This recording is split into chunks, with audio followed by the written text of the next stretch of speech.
teams, courier teams. These are members of different parties to retrieve those ballots on a daily basis. When they retrieve those ballots from those drop boxes, they also have to do it with either the inspector if it's at a vote center or the appointee from the city clerk's office. They're opening those early ballot drop boxes. There we have tamper evidence seals with serial numbers.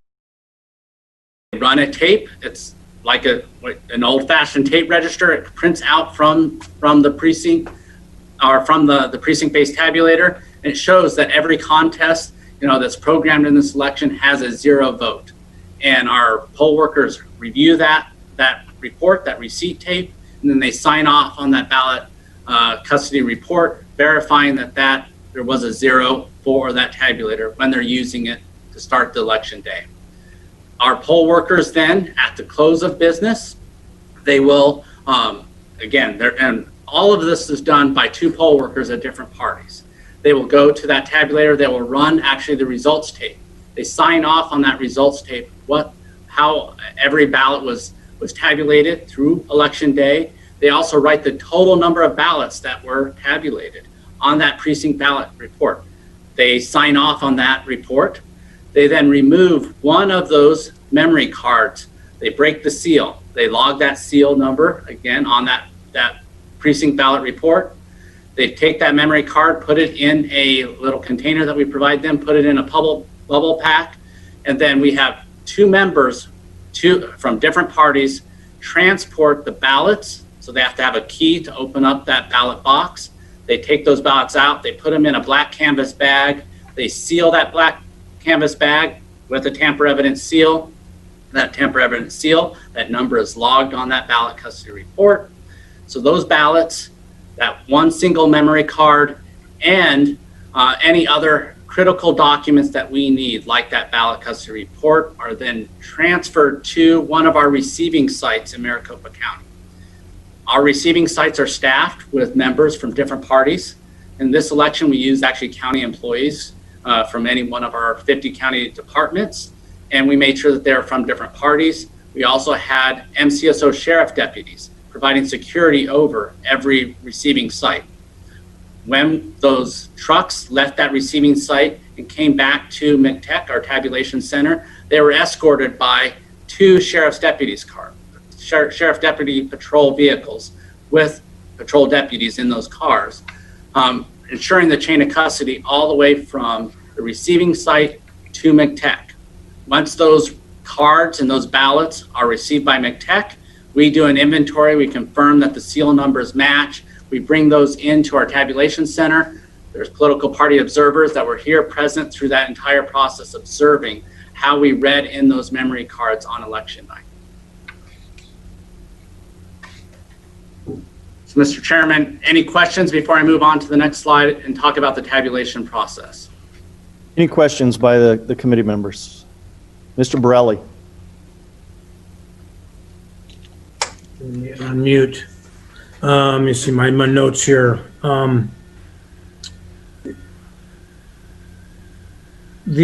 Were any of the ballots printed by a commercial printer at all? Mr. Chairman and Mr. Elections guy. Mr. Jarrett. Mr. Chairman, Senator Borelli. So yes, we do have commercial printers that we use. We stress test every single one of our printers when testing them and readying them for this election. We had 3 different printers. One's a Lexmark and 2 others are from Oki. And we use those printers to print those ballots on demand in our vote centers. Mr. Chairman, and I'm sorry, I forget your name, sir. It's Mr. Jarrett. Mr. Jarrett, yes, Mr. Chair, Mr. Jarrett. So, but everything is printed on site? Nothing is printed outside sources? Mr. Chairman, Senator Borelli, so for 171 of our vote centers, 100% of the ballots were printed through our ballot on demand printers. We had 4 vote centers where we did send pre-printed ballots to those voting locations. And those 4 vote centers, one was in Aguila, one was in Rio Verde, so it's north of Fountain Hills area, one was in Gaka Village on the Tohono O'odham Nation, and one was in San Lucie. And the reason we sent those 4 locations pre-printed ballots is it's very unlikely that a voter, out-of-precinct voter, would vote at those locations. And if an out-of-precinct voter did vote, we could have them vote on our accessible voting device. And the reason we made that decision is we wanted to expand the amount of vote centers that we could offer in this location. We were constrained by the number of ballot-on-demand printers that we could get due to COVID-19. The supply chain, we could only get enough to serve right around 170 voting locations. By not putting ballot-on-demand printers in those 4 locations, we were able to actually expand up to 175 voting locations. Yes, so another follow-up question. So, Mr. Jarrett, Mr. Chairman, Mr. Jarrett, did the county use Runbeck Printing? Do they have a contract with Runbeck Printing for Maricopa County ballots? Mr. Chairman, Senator Borelli, yes, that is correct. We use Runbeck, and they print all of our early ballots that go out through the mail. Right, and of course, Mr. Chairman and Mr. Jarrett, and everything that goes out in the mail, everything is folded, correct? Mr. Chairman, Senator, yes, that's correct. In order for, we have a 19-inch ballot, and the only way for it to fit in the envelope that we mail to voters is to fold that ballot. Okay, Mr. Chairman, I have another follow-up. On a provisional ballot, you know, because some folks, they show up, they got their one they mailed in ballot or whatever, and or they didn't have it. They said that, you know, it had been cases where someone said, well, somebody already voted for you, you're on the early ballot list, and then of course they say, I don't want to vote by mail, I want to do it in person. Are they handed a provisional ballot flat, pristine, or is that also folded in a pre-stuffed envelope?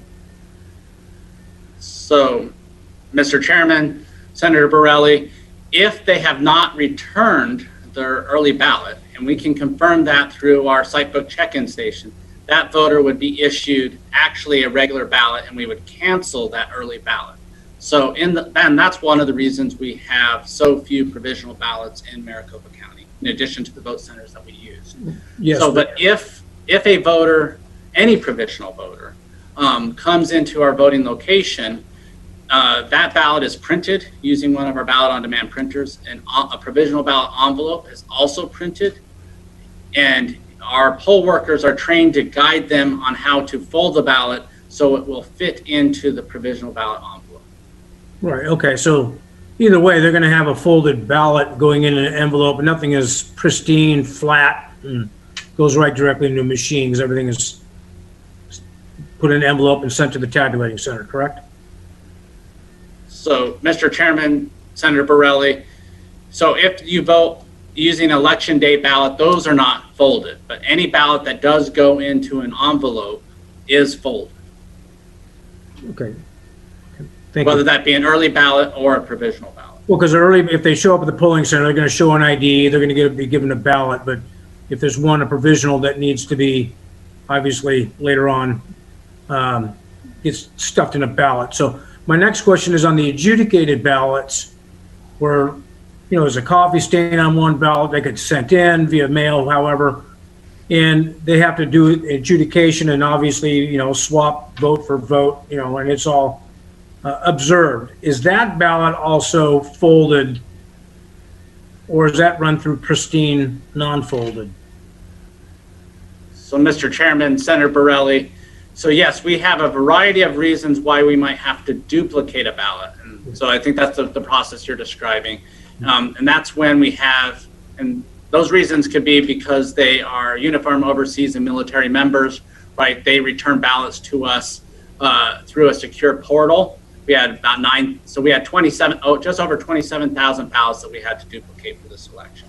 Okay. A little over 9,000 of those were those UOCAVA ballots.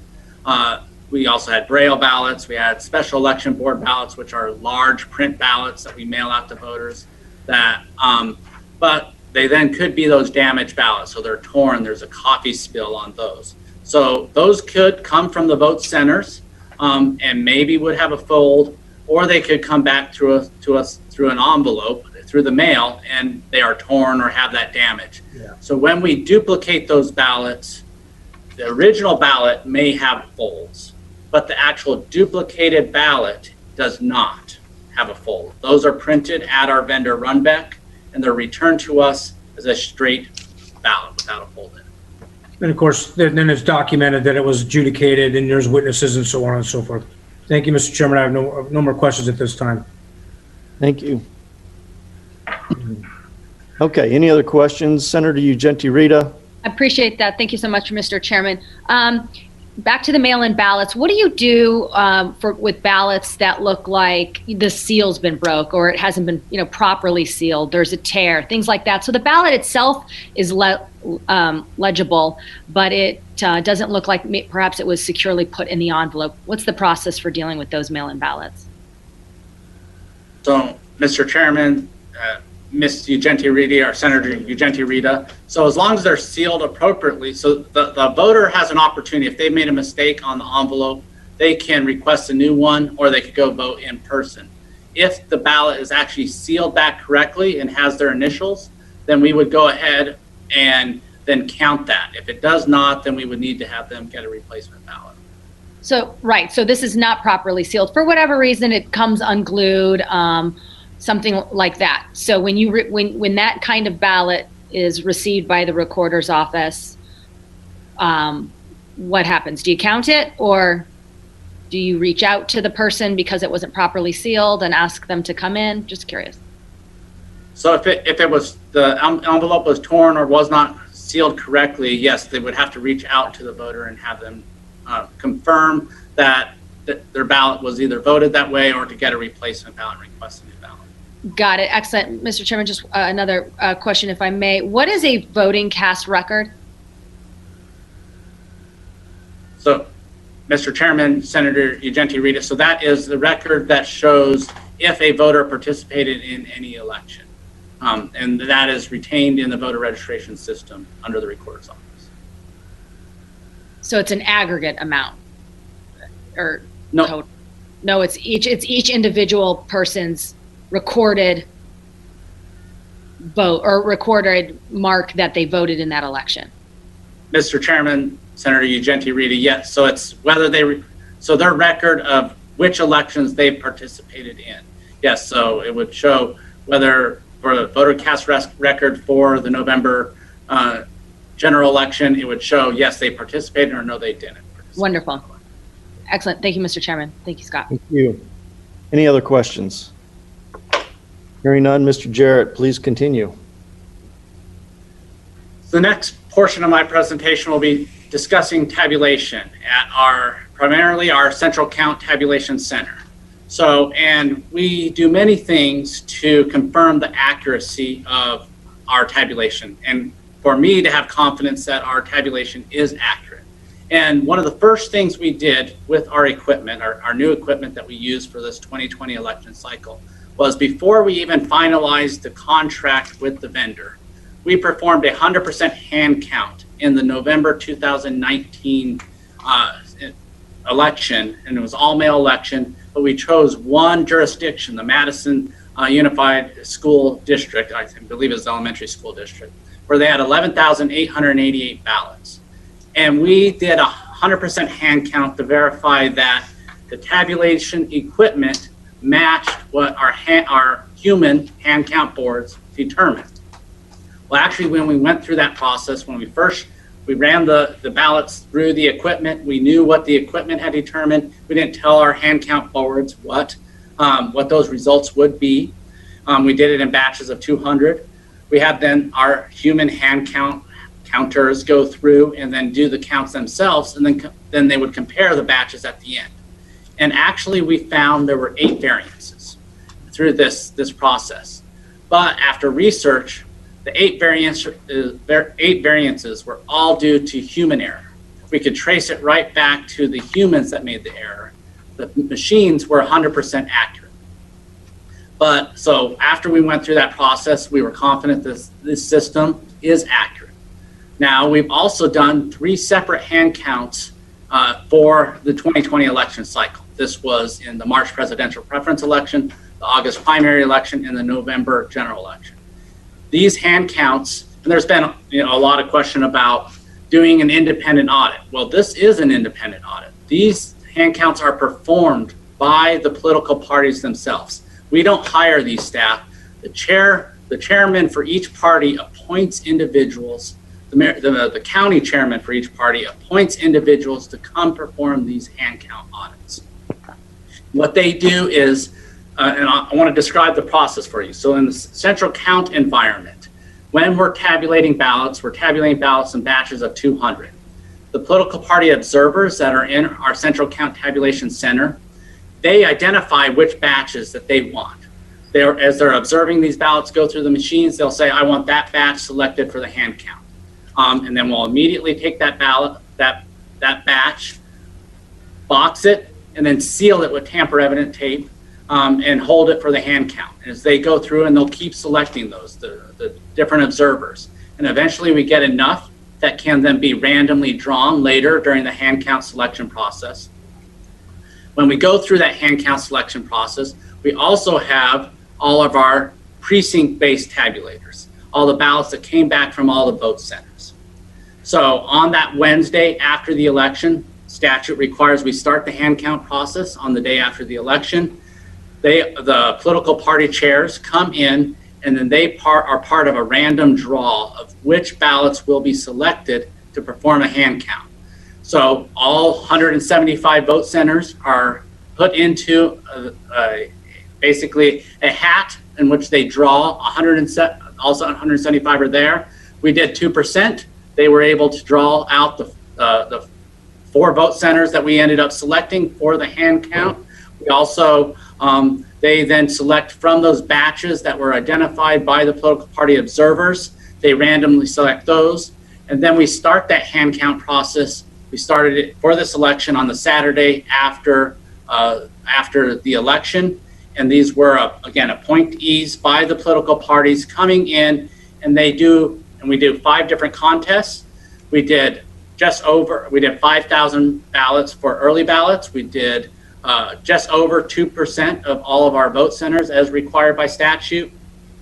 And they stacked too. It ended up being over 47,000 votes. Precisely 47,311 votes were reviewed through this hand count process for the November 2020 general election. And every single vote that was reviewed was consistent with what the tabulators found. Now, we don't show those hand count boards what the tabulators found until after they do their hand count process. So again, it's a blind count. They're stacking these ballots to determine how many votes were for President Trump, how many votes were President Biden. They looked at the Senate contest as well. They looked at the Corporation Commission. They looked at one of the propositions. And as they went through each of those, they found for all 3 elections, there was no variance. We also perform a logic and accuracy test. I talked about this briefly earlier, before each of these elections. So the logic and accuracy test that's performed by Maricopa County itself, we do that on 100% of our equipment that's going out. We need to make sure that the election code for that specific election is installed on that tabulator correctly. Then we also invite the Secretary of State's office to come in and perform their own logic and accuracy test. So they have a copy of the code that we deliver to them through a secure encrypted thumb drive. They mark ballots. They don't tell us how those ballots are marked, but they know what the results should be. And then they run those ballots through the tabulators. That's a sampling of all of our precinct-based tabulators, as well as our central count tabulators. They also use our accessible voting devices, which is that creates, it's a ballot marking device essentially, and they create those ballots and then they run those through the tabulators. And in those logic and accuracy tests, they found that our equipment was 100% accurate. Then we do a post logic and accuracy test after the election. So the first one's done before we mail out any ballots. The second one's done after the election. And the purpose of that is to confirm that the program that was used and installed on the equipment before the election matches the same program that was used throughout the entire process and was installed at the end of the election. And for the November general election, we actually invited the Secretary of State's office to do another logic and accuracy test. Typically, the post logic and accuracy test is just performed by the counties. However, because we heard some of the concerns from the public, we wanted another independent review, and they came back and they performed that review in addition. Now, I've heard some questions about, well, how do you know that the software wasn't changed in between those two processes, right? What if someone were to try to switch that software and use a different software? Well, that's not possible without it being detected. And I can tell you a few reasons why. First off, when we print the ballots, those 2 million ballots that we print and we sent to voters in this election, well, they're specific to that one specific election for the November general election. If there was someone that came in and altered that in any way and put a new election on there, those ballots that we had mailed out to voters would not read by our tabulators, not read in our precinct-based tabulators. So immediately when those ballots started coming back and we started running them through our tabulators, none of them would read. So we would know that that software or that program had been altered. But also we have, all of our tabulators are under 24/7 video camera feed. We also have security protocols with our tabulators in our central count tabulation room. So similar to our precinct-based tabulators, I talked about a security fob or that key.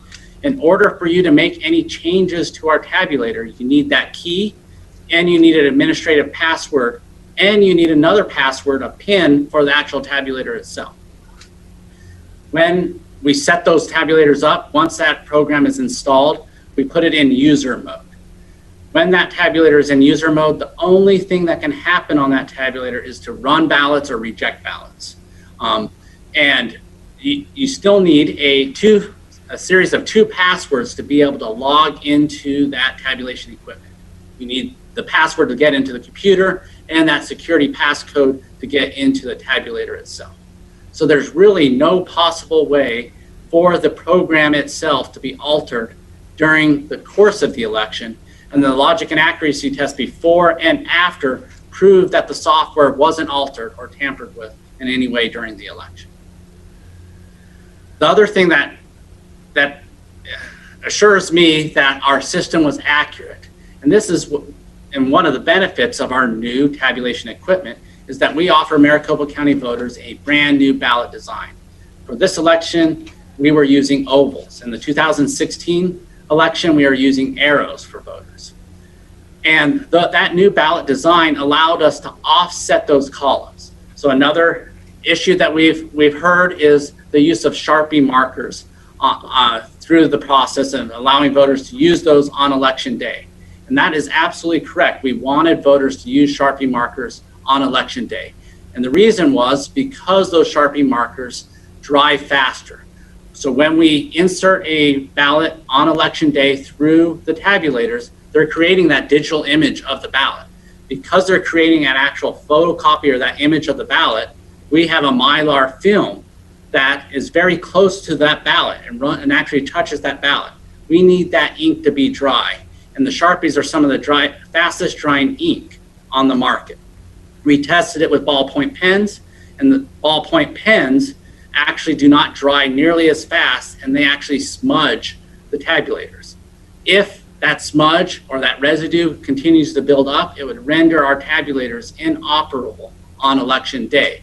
And if we had and even though we sent out to every vote center 2 tabulators, if we had tabulators fail on election day, that would create long lines, that would create and we actually did have some voters use a ballpoint pen, and we had a couple voting locations where we had to replace those tabulators.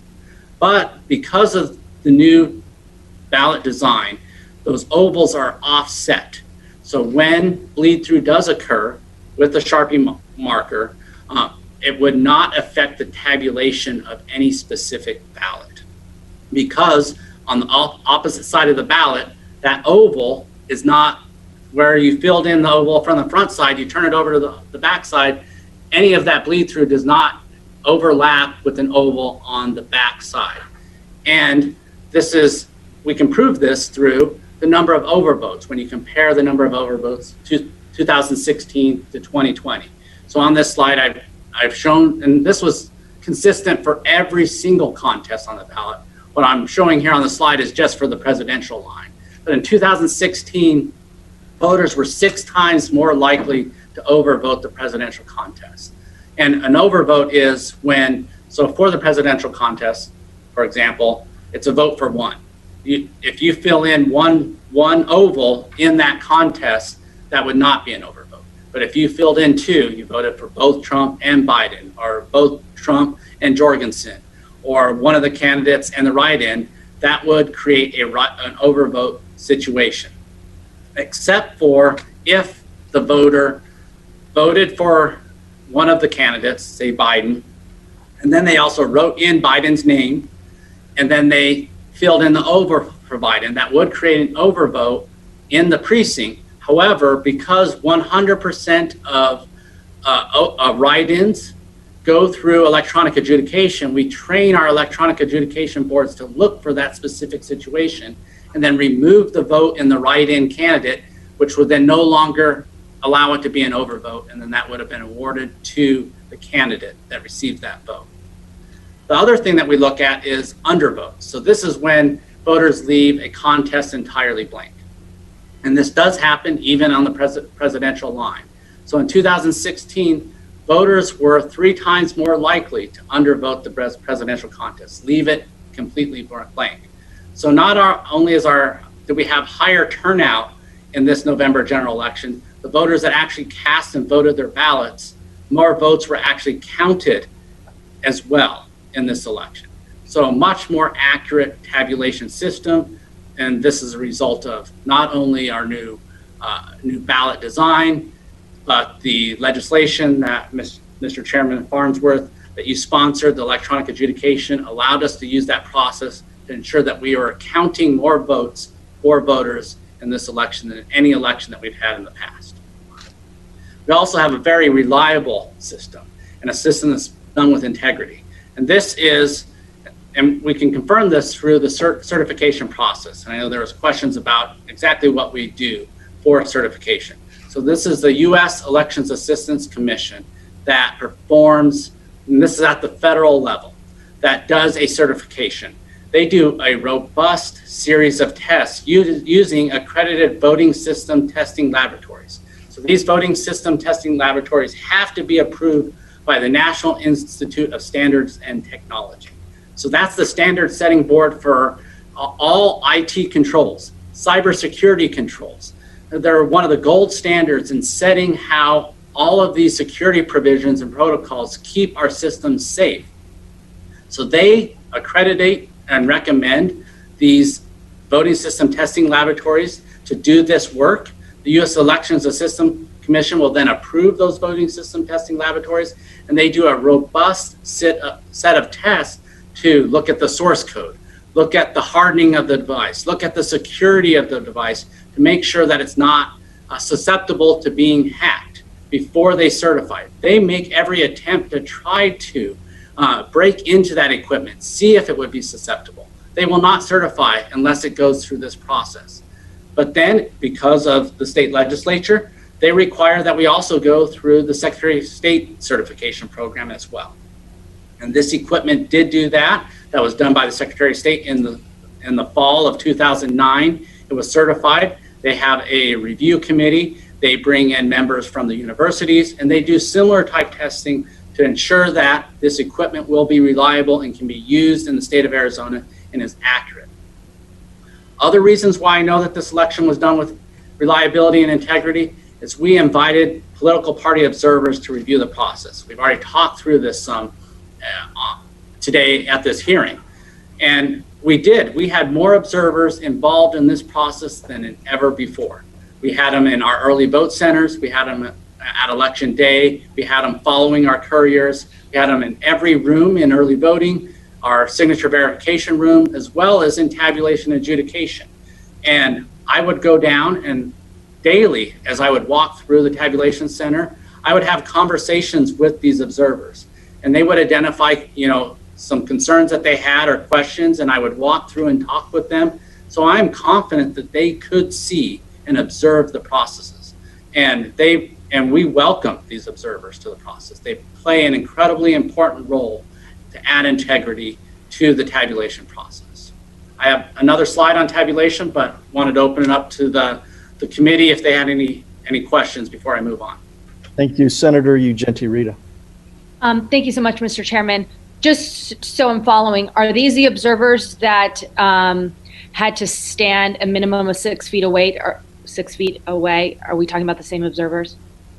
So, Mr. Chairman, Senator Ugenti Rita, so in our tabulation center, those observers actually do a lot more than just observe.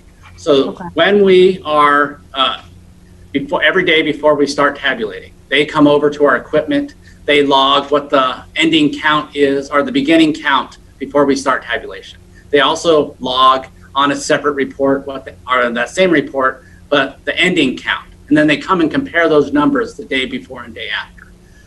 In the tabulation center, they were able to go up to any one of our screens. Now we did, so that for the early part of tabulation, we let them walk the aisles as they wanted to. However, they were having conversations with our adjudicators as well as the other observers, and we had some of our adjudicators concerned that they were distracting them from their work.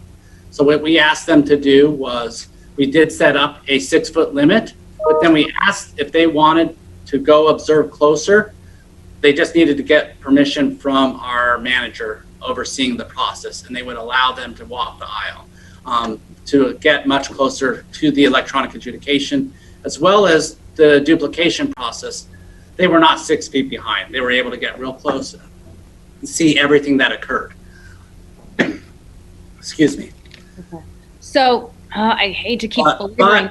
I'm a little signature confused. verification. Oh, go ahead, Senator. Okay. So did they have to stay 6 feet away or did they not? And if they did, was it because of a COVID regulation or because they were a distraction or a combination of both? So, Senator Ugenti Rita, in the signature verification room, because of the spacing in those rooms, it wasn't really optimal. They couldn't maintain 6 feet of distancing, so we asked them to stay in one specific area. Okay. But in the tabulation center, it's larger, so the observers could move more freely, and we had to have them involved in the process of creating those logs. Got it. Thank you so much. And then just one more question. And you talked about the review process that the Secretary of State did. Did you say 2009? Did you mean 2019 or did you mean 2009? So, Mr. Chairman, Senator Ugenti Rita, yeah, 2019. I'm sorry if I said 2009. It was 2009. It was certified in 2019, the fall of 2019. Okay, yeah, that's what I thought you meant. Okay, wonderful. And then also, the new equipment, it's my understanding, is recently leased. Can you speak to why the decision was made to lease it versus buy it outright? And what was the decision process there? And then do you have the contract that you could share with the committee members? Mr. Chairman, Senator Ugenti Rita, yes, we do have the contract that we can share that as a public record. Great.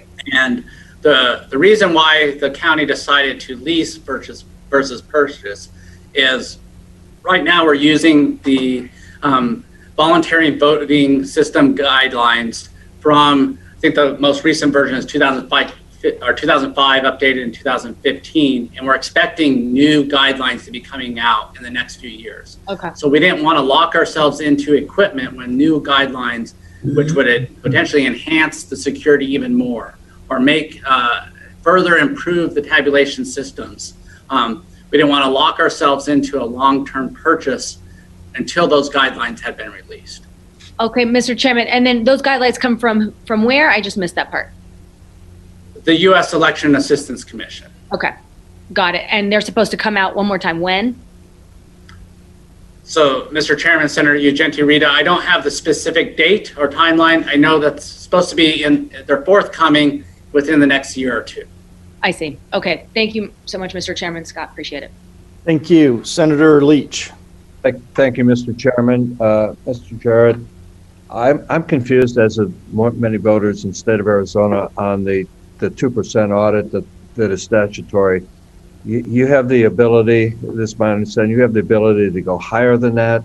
In fact, the AG, I think there was a communication from the AG that encouraged you to do that. I know that there were many legislators that reached out and asked, and maybe ask is a kind word, and asking the county to go higher. Why did you not go higher in that 2%, at least to a 5%? And I know this senator at one point called for 100% count. So could you address that, please? Mr. Chairman, members of the committee. So when we did the hand count in accordance with what state law allows for and provides. Now we started this process on the Wednesday after the election. There was communication from the Attorney General's office that asked us to go to a 5%. That came after we had already selected all the batches from the political parties. So the political parties need to be involved in this process. Additionally, state statute does not allow for us to expand those beyond what is called for. And we did a sufficient number as what is required by state statute. And what state statute does allow for is if you do find variances through that process. So there's a vote count verification committee that meets before the election, and they determine what those thresholds were.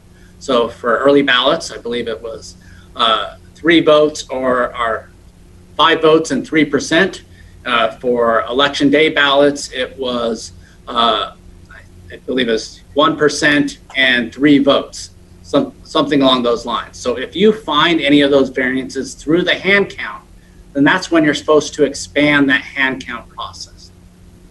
And that those statisticians that sit on that vote count verification committee, they say that this is more than sufficient to identify any indication that there could be a variance or a problem with the tabulation. So I'm confident that the 5,000 votes that we did or it was over 5,000, but for early voting and the 2% of vote centers would have identified if there was a variance through this process. Mr. Chairman, and Scott, my understanding of statute has said that 2% is a minimum. It does not preclude you from going higher. So, Mr. Chairman, members of the committee, once we've started the process, so I believe you're correct. If we had raised that to 5% before we started, we could have had a higher amount. But once we had started the process, we had selected 2% with the parties. Based on our advice from legal counsel, we needed to stay within the 2%. Mr. Chairman, Mr. Jarrett, I think that the consternation had already started building by that point, and it won't go too far into the weeds. If that was a decision was made, that was a decision was made, and it may be a point that Senator Michelle Ugenti puts that at a higher percentage as we go forward in the next legislative session. But it was clear whether or not the allegations were true, false, defensible, undefensible. The public was asking for more transparency, more checks and balances, and I think it would have behooved the county to take that step and to do that. I'm not sure exactly what statute said about once you've started, to call it null and void and start again. That's another discussion for going forward. But I think the cards were on the table, and I think Senator Michelle Ugenti, we really need to take a look at that going forward. I think we could have answered a lot of the questions that we're answering today, questioning today, if there would have been a significantly higher number, a higher percentage in that count. Thank you, Mr. Chairman. Thank you. Mr. Vice Chairman, Mr. Gray. Thank you, Mr. Chairman and Mr. Jarrett. I think we're pretty much all familiar with backdoors, software developers that create backdoors so they can get back into their software. I'm assuming you've heard of that. Are you familiar with that? Mr. Chairman, Senator Gray, I'm not an IT expert on whether backdoors exist or not. But I know that in our system, how any software engineer would access the system is through an administrative password. Okay, and thank you, Mr. Jared. Mr. Chairman, my concern is, and I'll echo what Senator Leach was saying. We've got a lot of people with a lot of angst. One of the reasons we're having this committee hearing right now is that there is a huge voter discomfort with what's going on and the rumors that are out there, including from the manufacturer of the software that you are using, leasing rather than buying. And there is concern about the veracity of that software. I mean, from your perspective, you may say that you've done enough, but again, when you've got potential backdoors, we're kind of assuming that the certifying agent is going to be able to thoroughly evaluate and make sure there is no backdoor and no accessibility. And that may be so, but there has been so much concern over this that I think that this raises a huge question. And I think the only way to answer that question is by doing a fuller count.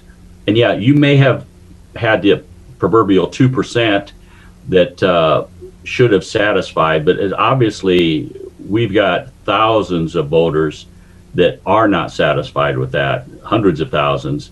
And I've personally gotten thousands and thousands of emails from across the country questioning what's gone on. So I think for the integrity of our voting system, we need to have a much fuller hand count, and we need to have a audit of that software to make sure that what you're saying, that 2% is actually totally accurate. But our voters don't believe that, and I have question marks on it too. Okay. Senator Genti-Rita, do you have to that point on the 2%? I do. Just a quick question. Thank you so much, Mr. Chairman. Mr. Jared, you did the 2% of vote centers, not precinct locations, correct? Mr. Chairman, Senator Genti-Rita, you're correct. We did of the vote centers. Okay. And could you have done both? Or could you have moved back to the precinct? Because I know it says precinct in statute. What, again, was the reasoning to just do the 2% of the vote centers versus 2% of precinct?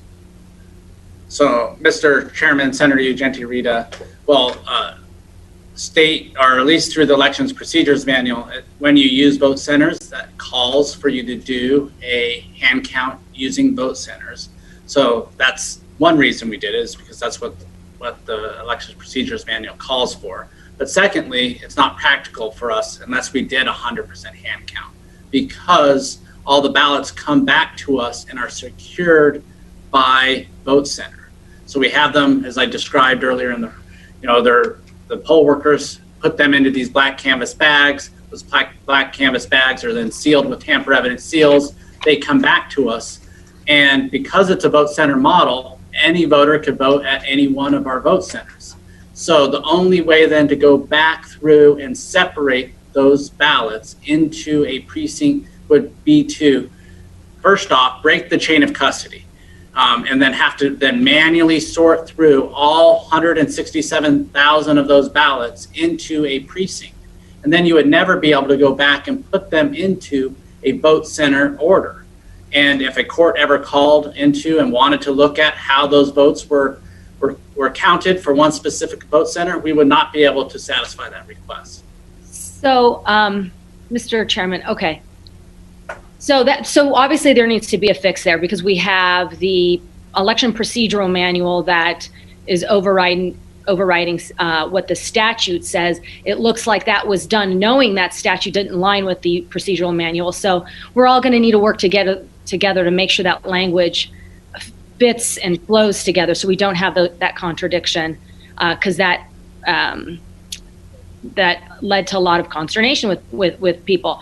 But on this issue of not being able to do the precinct, I just want to get clarity on that, because as I'm looking in the Dominion contract, it says that it's capable of sorting and filtering images of ballots by ballot style, precinct, polling location, contest, or candidate for the purpose of a recount or post-election audit.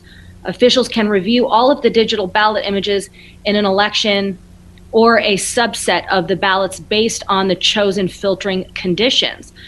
So just as I read that, it sounds like you can easily filter it at a precinct level. But that's not describing a hand count. A hand count is using the actual physical ballots, and that's what the hand count boards use. So because we chose to use a vote center model, the ballots were stored, secured in those tamper-evident canvas bags by vote center. There's no way to physically do that, a hand count, as what's described in statute, by precinct. Okay, but I thought that, Mr. Chairman, just if you'll indulge me, I thought that the digital image was connected to an actual ballot, so that you could go find. Is it that you can't do it because it's very time consuming, perhaps, or you literally couldn't do it? So the digital image is connected to an actual ballot. However, hand count boards don't do hand counts based on the digital images. They do it on the actual physical ballot, and that's pursuant to statute. So Okay. to that point, so what I'm hearing is that you decided to change the voting process to these voting centers, knowing beforehand that you would not be able to satisfy the statutory obligation to do a 2% hand count by precinct. Is that correct? Mr. Chairman, that's not correct. So statute in 2000, I believe it was 2012, allowed and authorized the use of vote centers. That was approved by the legislature. And in the Elections Procedures Manual, it clearly states that when you use vote centers, then you use the vote centers to conduct the hand count. So we made our decisions based off which the Elections Procedures Manual has the force and effect of law. So we made the decisions based off the law that was in effect at that time. Okay, so you under current statute, you believe you have the option to do either the vote center 2% count or the precinct 2% count. Mr. Chairman, that's correct. Okay, thank you. Senator Ugenti Rita, please continue. Okay, so if the online image of the ballot is connected with a hard paper ballot, just one more time for me, why can you not do the hand count of the precincts? So, Mr. Chairman, Senator Ugenti Rita, because we are doing the hand count using the paper ballots, not the digital images. So statute requires that we do a hand count of those paper ballots. Those paper ballots come from the vote centers, so they're all stored. So if you go to any one single vote center, there could be any number of precincts in those ballots. Mm-hmm. So the only way to then get those into precinct order would then be to break the seal on all 175 vote center canvas bags, then sort them, and you'd never be able to put them back into that order that they originally came from the vote center. So you wouldn't be able to put it back in the order that you took them out of those canvas bags, but you would be able to do it, but it's cumbersome and time consuming. And yes, it could take, right, we're supposed to start this process, get our hand count done, and it would have taken, I couldn't even estimate, but probably a week or two just to sort them into the correct order, then to perform the hand count. Okay, would there be value in doing a hand count and a digital count, since, per the contract, you can very easily, what did it say? You could very easily order, you can very easily filter the ballots depending on what it is you wanted. Would there be value in that?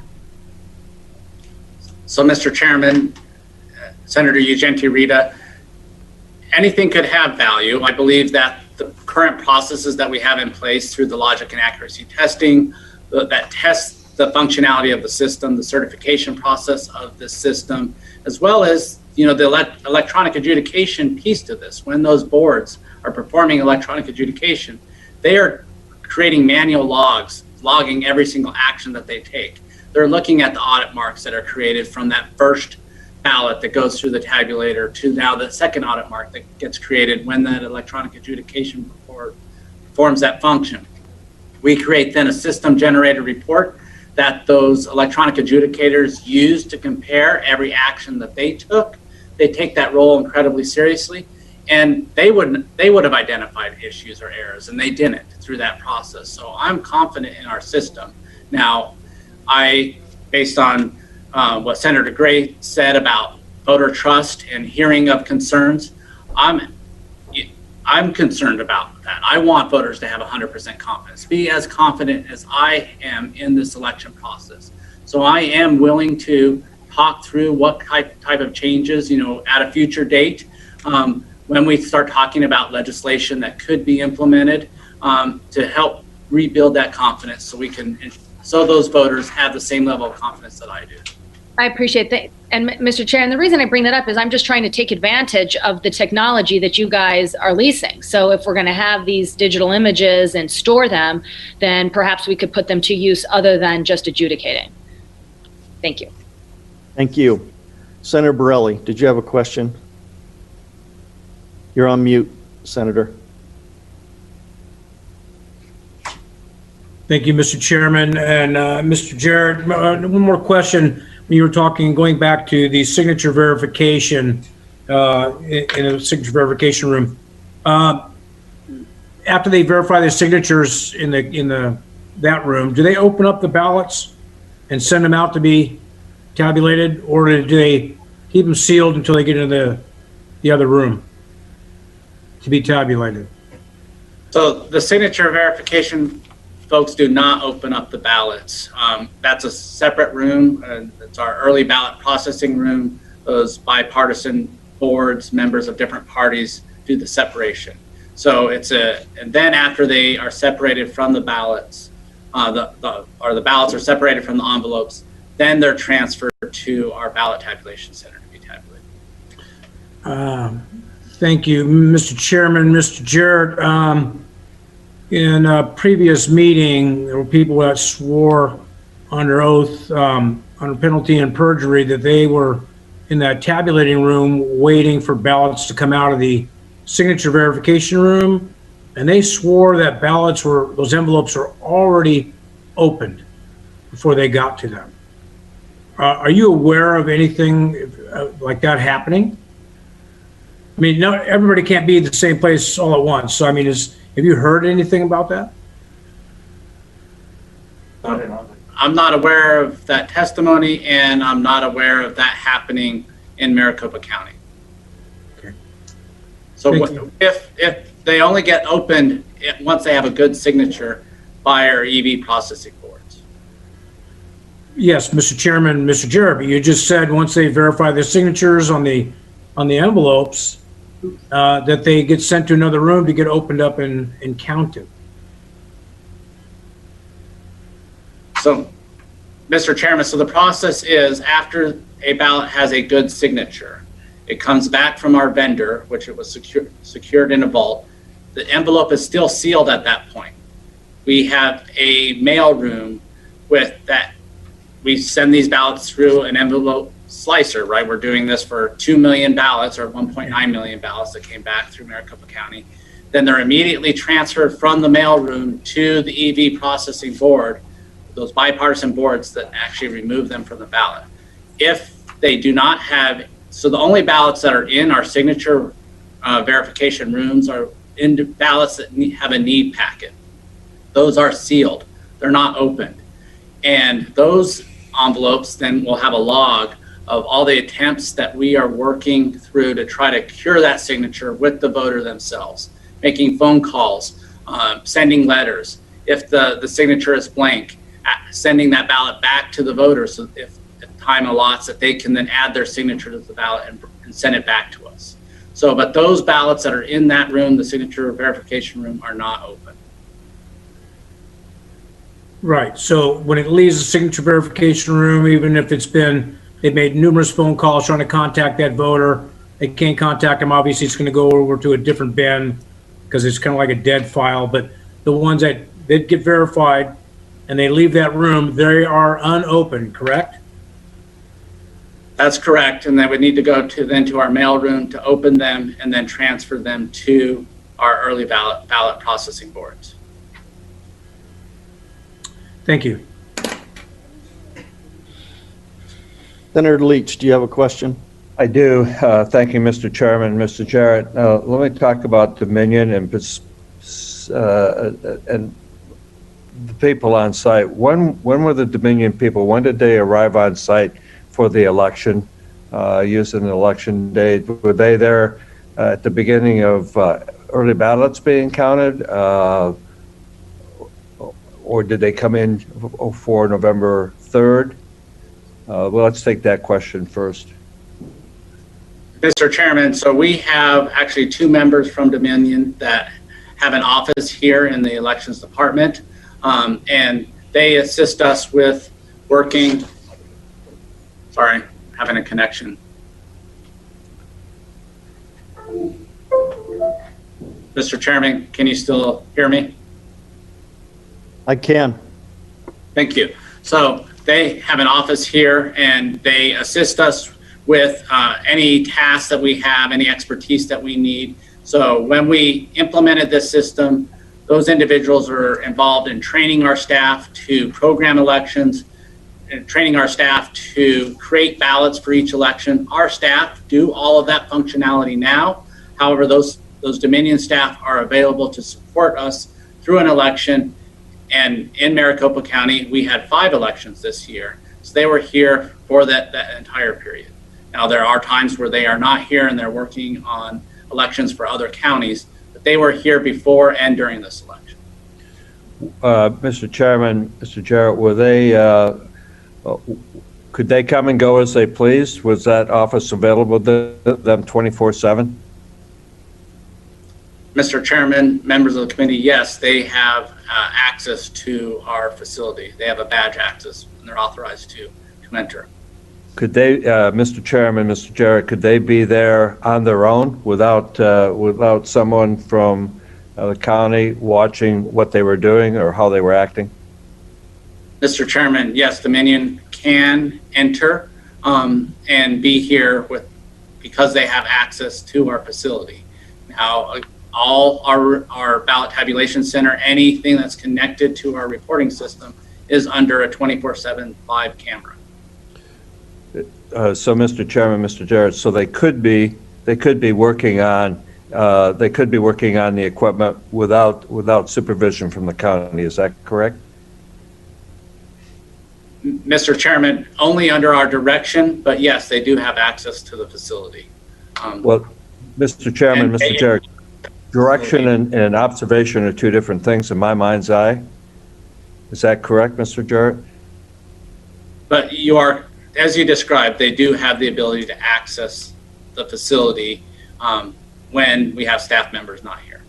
And Mr. Chairman, Mr. Jarrett, being under camera, as we've already discussed with the distance that poll watchers and poll workers had to be, and submitting the approval of using binoculars, might that camera have the same problem, being a substantial distance away from what the Dominion workers were actually doing? So Mr. Chairman, I'd say there's many controls in process that would prevent them from doing anything and tampering with the equipment that we would not identify. First is that logic and accuracy test that's done by the Secretary of State as well as our staff. That confirms the firmware that's installed on the equipment. That's done the day before we mail out any ballots. If there was anything that had been altered on this equipment, we would identify it at that point in time. We do another logic and accuracy test post the election to confirm that it's the exact same software that's programmed on this equipment. And then, as I described before, if there had been any changes or altercations made of the equipment during the process, that would have rendered all those ballots that we sent out, those 2 million ballots that we sent out, any ballot that we print in the vote center, unreadable by our tabulators. So the Dominion staff that are working here could not make any changes during an election without us detecting them. Mr. Chairman, Mr. Jarrett, in an earlier point that I think that you were making to a question that I had, you said it depends on how the audit request or the audit guidelines are written. Would you have any input on how it should be written to make sure that all the above that I just talked about, and not limited to that, could be included in any such audit done by the county or anyone else? Yes, when we are drafting the RFP or the scope of work, I could provide some assistance in that process. Yes. Mr. Chairman, Mr. Jarrett, thank you for your answers, but let me share with you, and it goes back to what Senator Gray said. There seems to be in the part of the county a lot of checks and balances. Maybe some of it just hasn't gotten out to the public. Part of this, the reason for this meeting, I think the chairman's holding it, is to get this information out. But secondarily, we need to know going forward if in fact the lawsuit were to end today, the appeal was on today, and you would go into an audit, I would hope that members of this committee would have direct involvement in establishing parameters for the audit, obviously with expert help. And should the committee have to go forward on its own, certainly we would like to know how to structure that. So that's more of a comment than a question, Mr. Chairman. Thank you for indulging me. Thank you. Mr. Vice Chairman, you have a question? Yes, thank you, Mr. Chairman. And Mr. Jarrett, going back to the Dominion office, what kind of work did they do? I'm assuming they had computers there. Were they using their computers to facilitate what you needed them to do? Mr. Chairman, Mr. Gray, yes, they have computers that our IT staff provide them. And yes, when we have requests for assistance, they assist us. Now, the computers that they're using on a daily basis are not connected to the election reporting system or the Dominion software. These are in their office. We actually have access to that office. It's really a cubicle that they sit in, and there's no way for us to not be able to see what's going on at any point in time when they're in their office work. So, Mr. Chairman, Mr. Jarrett, you're saying that they have absolutely no connection or capability of having connection with the software at all? Mr. Chairman, Mr. Gray, let me clarify. So in the computers that they're using on a daily basis, those do not. But yes, we give them, and under supervision and under direction, we ask them to assist with some expertise of the election reporting system, especially during election when we're transferring files from batches to the report. They are accessing the actual election reporting system. So they are manning some of those stations, but entirely when we have staff available during an election. Mr. Chairman, Mr. Jarrett, I also heard you say that if there was any change, that basically the software would not function right, the machines would not work. So are you telling me if there is an X or an O, maybe a few X's and O's, 6 of them, that are changed in that software, that it will totally malfunction? Mr. Chairman, Senator Gray, that's correct. Once we finalize that election programming code for those ballots, there's the hash code, the marks, the timing marks that will tell the tabulator when to award a vote or not a vote. That is unique to each election. So if there was any change to an election code during the process, it would render all the remaining ballots unreadable. All the pre-printed ballots that we mailed out, or ballots that then would be printed at a vote center on election day to be tabulated. Thank you, Mr. Chairman. Mr. Jarrett, my concern is that, again, depending on the requirement of change, if there was a major change, whether or not that software would cause that machine to malfunction, or whether or not it was structured to where if there were certain minor changes, that it would, in essence, still maintain its veracity as a functioning piece of software, but it could impact the election. And the only reason I say that is there's huge concern about the reliability and the potential compromise of Dominion software. So, Mr. Jarrett, who is it that writes the code for that software? Is it your office or is it the vendor? So, Mr. Chairman, so our office programs each specific election and creates the ballot style, but the source code is written by the vendor and the manufacturer. So there's two different pieces of code, right? The source code is what that goes through the EAC Elections Assistance Commission through their certification process. That is proprietary software.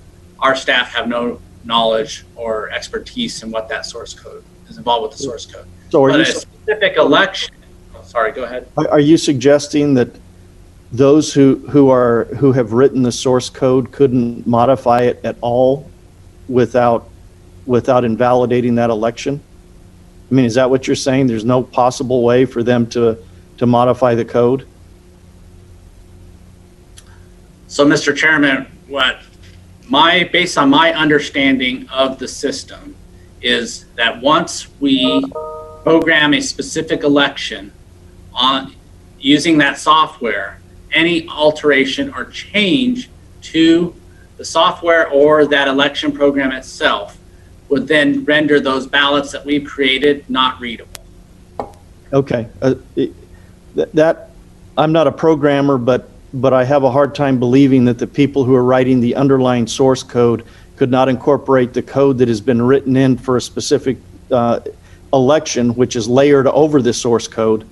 My concern here, Mr. Jarrett, is not that there was malfeasance. I don't know. But I do have a concern that the county is taking the position that it just can't happen. I mean, there is a litany of white collar crimes, digital crimes in the history of this country and in this world from some very sophisticated people, and the victims didn't recognize it until some future time. So again, I'm not making any allegations, but I think it's really, really dangerous for us to say it can't happen. I think we need to be open to the fact that it can't. And I'm not just talking about this election, I'm talking about future elections. That's from a personal perspective, I just think that's a dangerous position to take. To that point, Mr. Chair? Mr. Gray, to that point. Yes, that's one of the reasons I brought up the concern about these minor changes in the software program, because they do know their software, and obviously they're selling their product, but they know their software. And when you can go in and you can tinker with something, there's a possibility. And as the chairman said, I'm not saying that that's what happened. Let me be clear. I am not saying that that's what happened. But what I am saying is there is enough concern by our voters in our county that do have concerns about it. And I have questions about that. You are very confident that nothing happened. I hope that's the case. But I think it behooves us, when there are concerns, to verify that. That's why I think it's critical that we have an independent, qualified team of cyber experts that can come in and do a audit of that software and make sure that nobody else has touched that after. And I'm assuming, and I hoped, that you would have locked that down and not had your Dominion employees working on that to be able to make changes to take it back.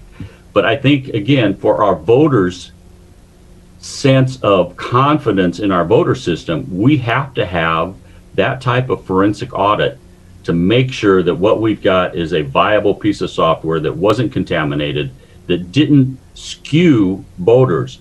And that's important whether Republican or Democrat. A vote is a protected, people have died for that. Our majority whip, Senator Borelli, has fought for that overseas. So it's a high priority, I think, that should provoke the county to say, we need to verify this at whatever it takes to make sure that there isn't one little piece that was changed that wouldn't have been big enough to completely cause a dysfunction in the software, but could have compromised the voting integrity of those machines. Thank you. Senator Borelli. You're on mute, Senator. I figured you guys like me on mute a lot, so. I second that. Yeah. Mr. Chairman, Mr. Jarrett, I agree with the chairman that your position that this is like 100% secure and safe is a little misleading, because even in the owner's manual or the operations manual, the Dominion software on section 8.2, beginning on page 41, it actually clarifies and says how data can be changed and votes switched around and so on and so forth. So now my question, Mr. Chairman, Mr. Jarrett. Now, I remember watching a Board of Supervisors meeting where one of the Board of Supervisors said that, obviously, you just stated it, that Dominion software people have an office space in the county building, that you provided them with all that convenience. So you had also said that no nefarious things can happen because everything is on camera. So is there a camera in their office space that's monitored 24/7? So, Mr. Chairman, Senator Borelli, so in their office space, they don't have access to the election reporting system. So the actual system that we use to program any election on it, the server itself, they have zero access to that system from their office space. Okay, but you do not have video cameras in their office, so you really can't see what they're doing in their office, correct? That's correct. We do not have cameras of their office, but again, they have zero access to the actual election reporting system from their office. Okay, so you also stated that they're not hooked up. They're hooked up to the internet in their office, but it's actually an internal internet. But there's Wi-Fi on their laptops, and they've had laptops. And Wi-Fi, I'm in my condo right now on my laptop, and I'm hooked up to the Wi-Fi.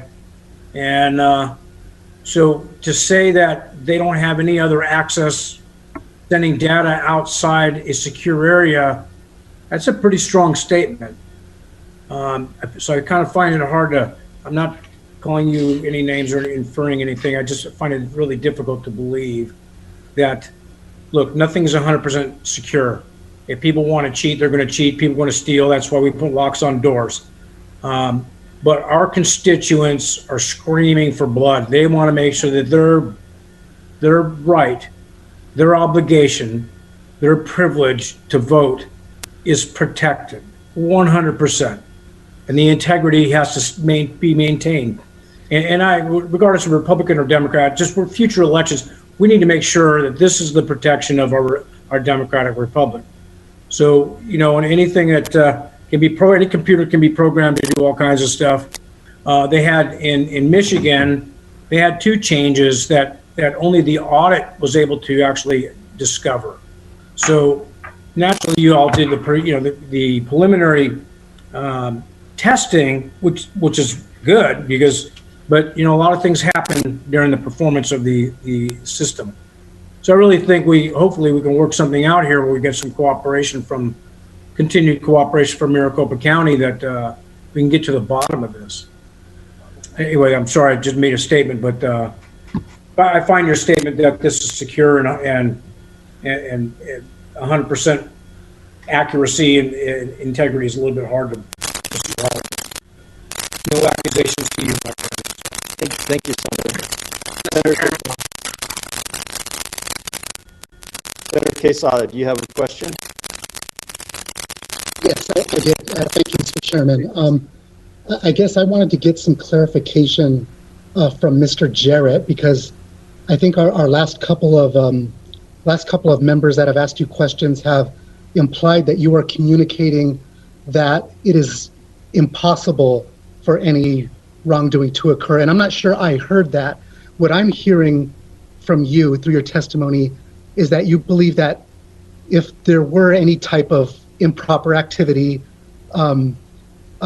if that did happen, if codes were changed, if ballots were tampered with, that there would be evidence of that because of the multiple safeguard procedures that were in place that would basically raise a red flag and say say to you, this is something that needs a closer look. And that through these multiple safeguards, these oversights, these audits, these protections that have been implemented, there hasn't been any evidence of that. Is that what I'm hearing you say, that it's not an impossibility, it's just that there's zero evidence of that? Mr. Chairman, Senator Quesada, that's absolutely correct. I've not testified that it's 100% accurate or that it's impossible. What I've testified is I'm confident in our system and the integrity of our system and the security of our system through the combination of everything through EAC certification to the Secretary of State certification, to the logic and accuracy test, the programming, to the staff, the expertise of my staff at the elections department, to the post logic and accuracy tests, to the hand count audits that did not find any issues, and through all those court cases where we submitted evidence, we went back and did additional review. So through all of that process is what leads me to have confidence in our election that it was done that way. But I've not testified that it's unfathomable or impossible for something to happen. Thank you, Mr. Chairman. Thank you. I don't think anyone was confused, Mr. Quesada. In fact, my position was that the source code, because the county doesn't have access to the source code, nor did they develop the source code could be changed, and if it could hide what they're doing, the testimony was they could not do that. That would be impossible for them to do that without us knowing, because it would invalidate.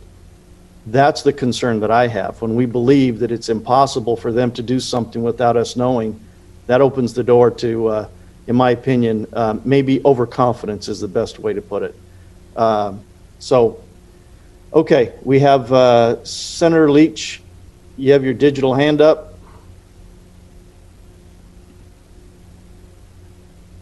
You need to unmute, Senator. Should be up and live now. Thank you, Mr. Chairman, Mr. Jarrett. There have been allegations of increased internet traffic, IP traffic, from the 3rd of November on. Could you address that and maybe put a fine point on the internet connection? I know that you've said that it wasn't connected to the internet.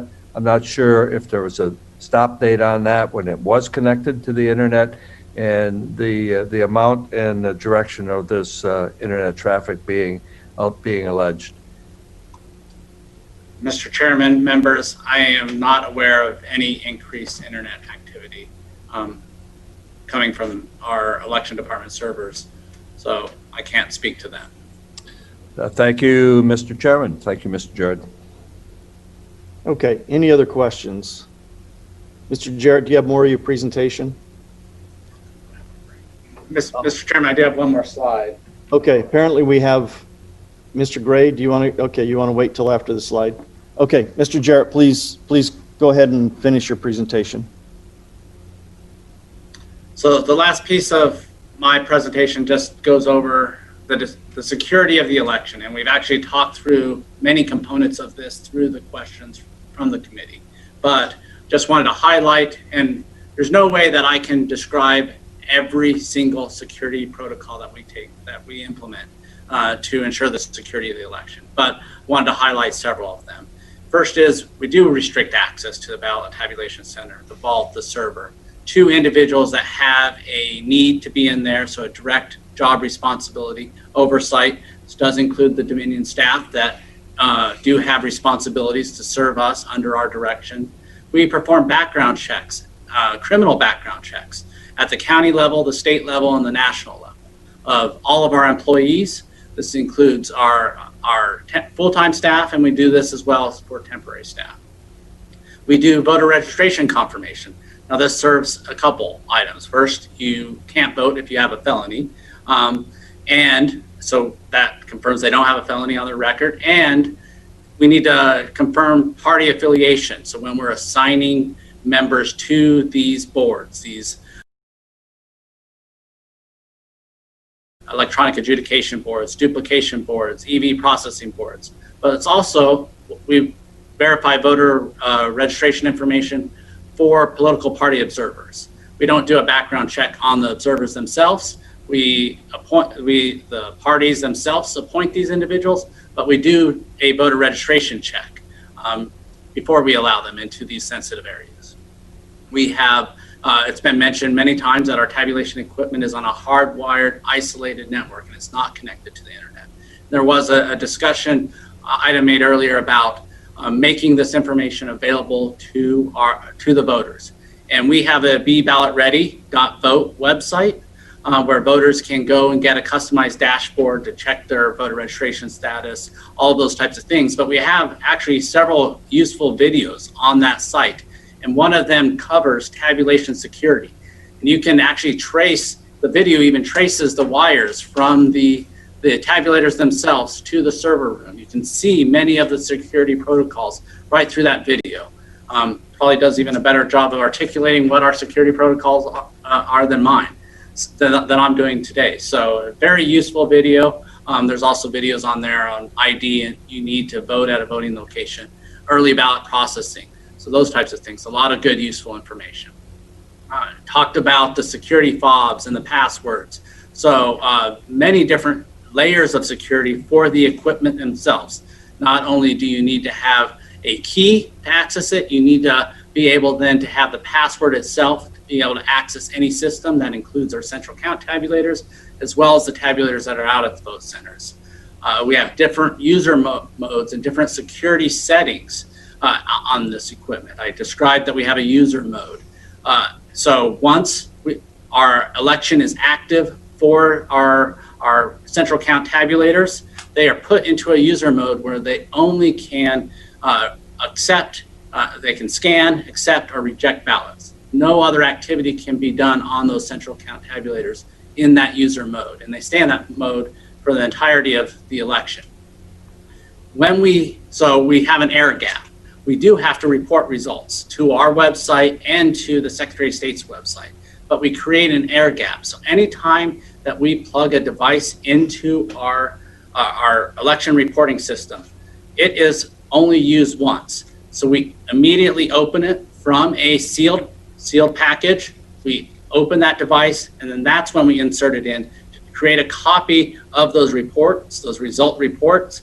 And then we take that thumb drive and we take it to a dedicated laptop that's only used to report results. But we never reuse that thumb drive. That thumb drive is then secured and we keep that in our vault, and it will eventually be transferred to the Treasurer's Vault for the 2 years of record keeping as required by statute. I talked about our encrypted data memory cards, the tamper-evident seals that are on the ports, how those have to be programmed simultaneously together. If you were to remove one of those memory cards from our precinct-based tabulator, that tabulator would not operate. If you were to accidentally exchange that tabulator, mix up the memory cards from that one and a second tabulator, neither tabulator would work. It has to be the two that were programmed simultaneously. Those are encrypted, and then we have a very secure chain of custody process to return those back to the county. We also have robust audit logs on all of our systems.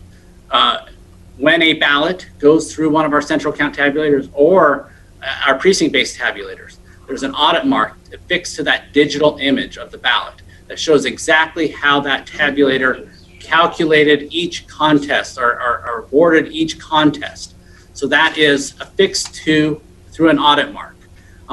If that ballot had to go through electronic adjudication due to an overvote or a voter intent issue or a write-in, a new complete audit mark would be affixed to show how that tabulator was going to be read by our reporting system after the electronic adjudicators reviewed that ballot. We also use hard copy original ballots. So voters vote on a hard copy ballot. Those ballots, because of our new system and the digital images that they create, those ballots can be immediately secured. What you're seeing in this photo here on the left is our vault with all the different batches of all of those 1.9 million early ballots that were tabulated in this election.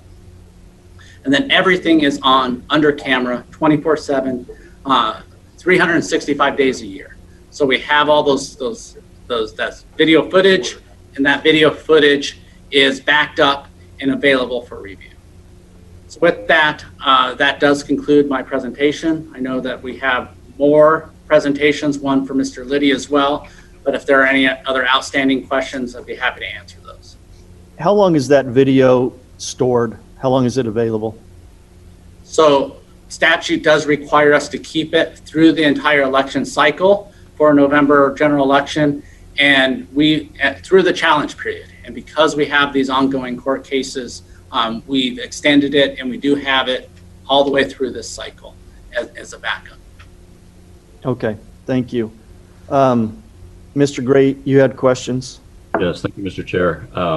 One question, again, going back to Dominion, when was their last point of contact where you've asked them to do something that would have caused them to interface with the machines and their software? So, Mr. Chairman, Senator Gray, I'd have to go through my records to see when my last specific contact was. I don't know that on the top of my head. If you could get that for us, I think that would be very important. Again, my concern is the integrity of what was done and the feasibility of evaluating that. Another question I have outside of Dominion is, are you familiar with the grant that was given to Maricopa County from the the Center of Tech and Civic Life? Mr. Chairman, Senator Gray, yes, I am aware of that grant. Okay, that was a $3 million, almost $3 million. Is this, and I know this was, you're fairly new in your position, but can you tell me, were there any other years where we've had a private organization that gave money for our elections? Mr. Chairman, Senator Gray, I can't speak to any prior years or elections. I know that this year was unique in responding to the challenges of COVID-19, needing to purchase new ballot-on-demand printers, making Dropbox sites available, all of those types of additional things. But what I do know is Maricopa County actually hasn't even expended any monies related to that grant at this point. Well, I guess my concern, and I'm wondering if this is a concern for you, this group, which was funded by Mark Zuckerberg, known to have a little bit of an interest in politics, but he funded that to the tune of $350 million. Interestingly, he only targeted swing states in this election, and specifically areas that would produce possibly the best results for a certain side of the election. Does that raise any concern to you? I know it does to me, because as far as I'm concerned, I would have the same concerns as if we had the Koch brothers in funding certain things, and we had, you know, basically, if they put together a software package that they sold to election officers and states specifically, and then we had some other millionaire, possibly a Donald Trump, in the next election that helped fund millions, hundreds of millions of dollars. To me, that would raise some concern. So, was that anything that anybody has considered down at Maricopa County?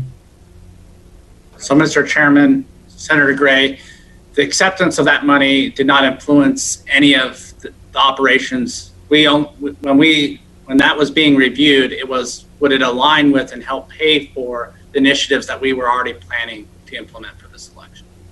And Mr. Chairman, Mr. Jarrett, I'm not trying to infer that did at all influence you at all. And I do want to say, I think, you know, looking at what you've done, I think kudos to the election department. You've been very thorough, very detailed. I would not want to have to do the job that you guys have done down there with all the details and the huge amount of work that was done. So I applaud you for all your work.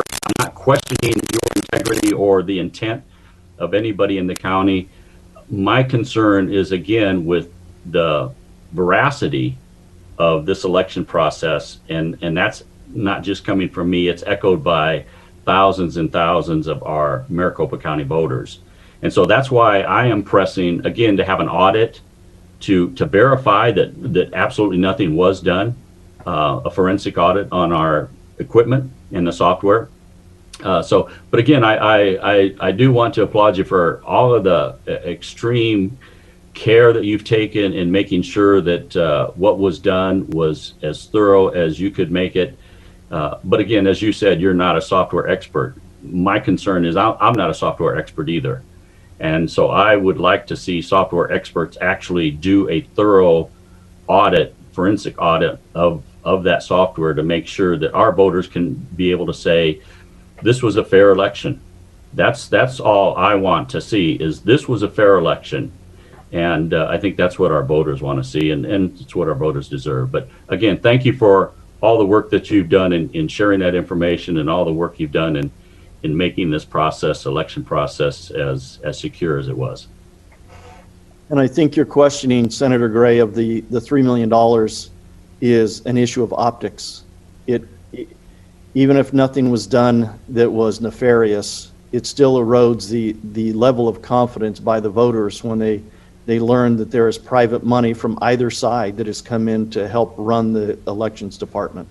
So I would say that's something that needs to be addressed. To that point, Mr. Chairman, that's why I brought it up. And it's the proverbial, if there's smoke, there's fire. I don't have evidence myself, and there's obviously been a lot of court cases where there hasn't been enough evidence. And as I've told many people, it's easy to argue a case in the court of public opinion, much tougher to argue a case in the court of justice. But again, where there's smoke, there's usually fire, or the potential of it. So yeah, that's exactly why I brought it up, is just to raise those concerns. And to me, it should encourage us to just prove to our voters that we've had a completely reliable election, so that they can feel confident that what came out of this is fair and accurate. Thank you. Senator Leach. Thank you, Mr. Chairman.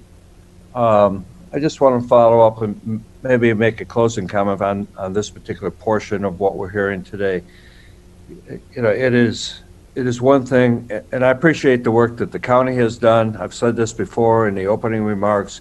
Scott, thank you for the detail that you went into, but I am concerned about when we or the county puts themselves in a position that said, this was best election, the best protected election. There's always room to make improvement, to catch something that we should have done, should have, could have, would have done better, particularly now in an election where we have millions of eyeballs looking at every vote, every postmark, every iota of this election. I would hope that your enthusiasm for what was accomplished, what you believe was accomplished in this election, does not get in the way of coming with a long laundry list that said we could have done this better, or the state needs to do this. And this goes not only to you, Scott, and this part of what I'm saying goes out to all of our counties. Bring it to us so that next time that we have this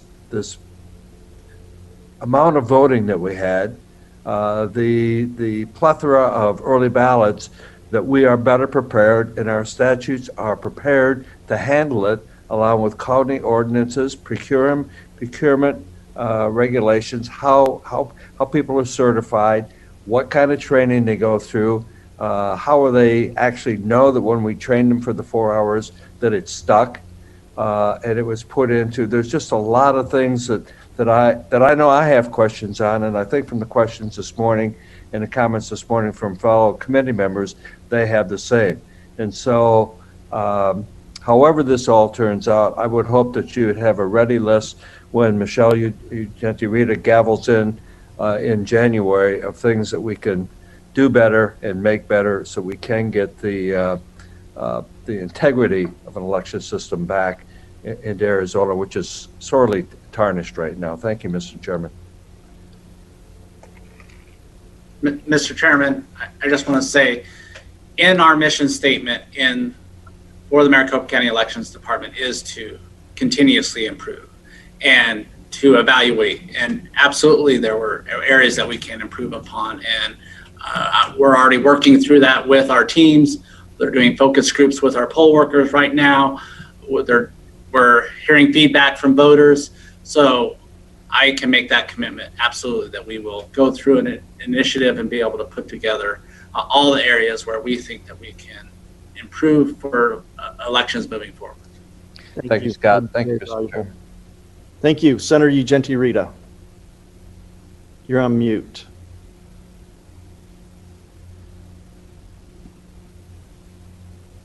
Senator Ugenti Rita, you're on mute. How about now? Now we can hear you. Please You can hear proceed. me now? Okay. Yes, we can. Okay, thank you. I appreciate that, Mr. Chairman. I just wanted to touch on one of the bullets here in the last slide. You know, for me, a big part of voter integrity is making sure that those individual voters are meeting our eligibility requirements to vote. So you've got on here as part of your security bullets, voter registration confirmation. Can you talk to exactly what you do to make sure that those people who are indeed eligible to vote are voting? And I'm not just talking about individuals' citizenship requirements, that's a huge one, but talk to me about cleaning up the voter rolls, removing people who are ineligible, for instance, either people who don't live here anymore or unfortunately are deceased. Do you play a role in maintaining or at least working with the county recorder's office to help maintain the voter rolls in any capacity? So maintaining those roles does fall within the voter registration team that reports up to the recorder's office. So I don't have oversight over that specific process. Okay, so since that's a huge part of, again, voter confidence and election integrity, what do you mean you don't have any role? Would you want a role? That's between you and So, Mr. Chairman, Senator Ugenti Rita, that is established in state statutes that assigns the roles and responsibilities for administering an election, and through then the Maricopa County Elections Operation Agreement between the recorder himself and then the Board of Supervisors. So I take my direction on what role they want to assign me. Okay, and who do you mean they, the Board of Supervisors assigns you, or are you talking about the recorder's office? So that would be established in the Elections Operations Agreement that's negotiated between the Maricopa County Board of Supervisors and the recorder. Okay, so that intergovernmental agreement, which has been around for a long time, you don't have the Maricopa, you're telling me that the Board of Supervisors has no role in working collaboratively with the recorder's office to make sure that our voter registration rules are up to date? Senator Ugenti Rita, I think Mr. Liddy can probably answer that. Thank you, Mr. Chairman. I mean, these are questions that really are best presented to council, but the statute is what the statute is. Maricopa County does what the state legislature tells us to do. Certain powers are with the recorder. Certain authority over elections are with the recorder. And your specific questions are regarding the maintenance of the voter file and the procedures by which we keep that voter file up. It's important everywhere, but it's extremely important in Maricopa County, where we have very transient population, people moving within Maricopa County all the time. Each time they need to re-register to vote or update. So it's a very important question.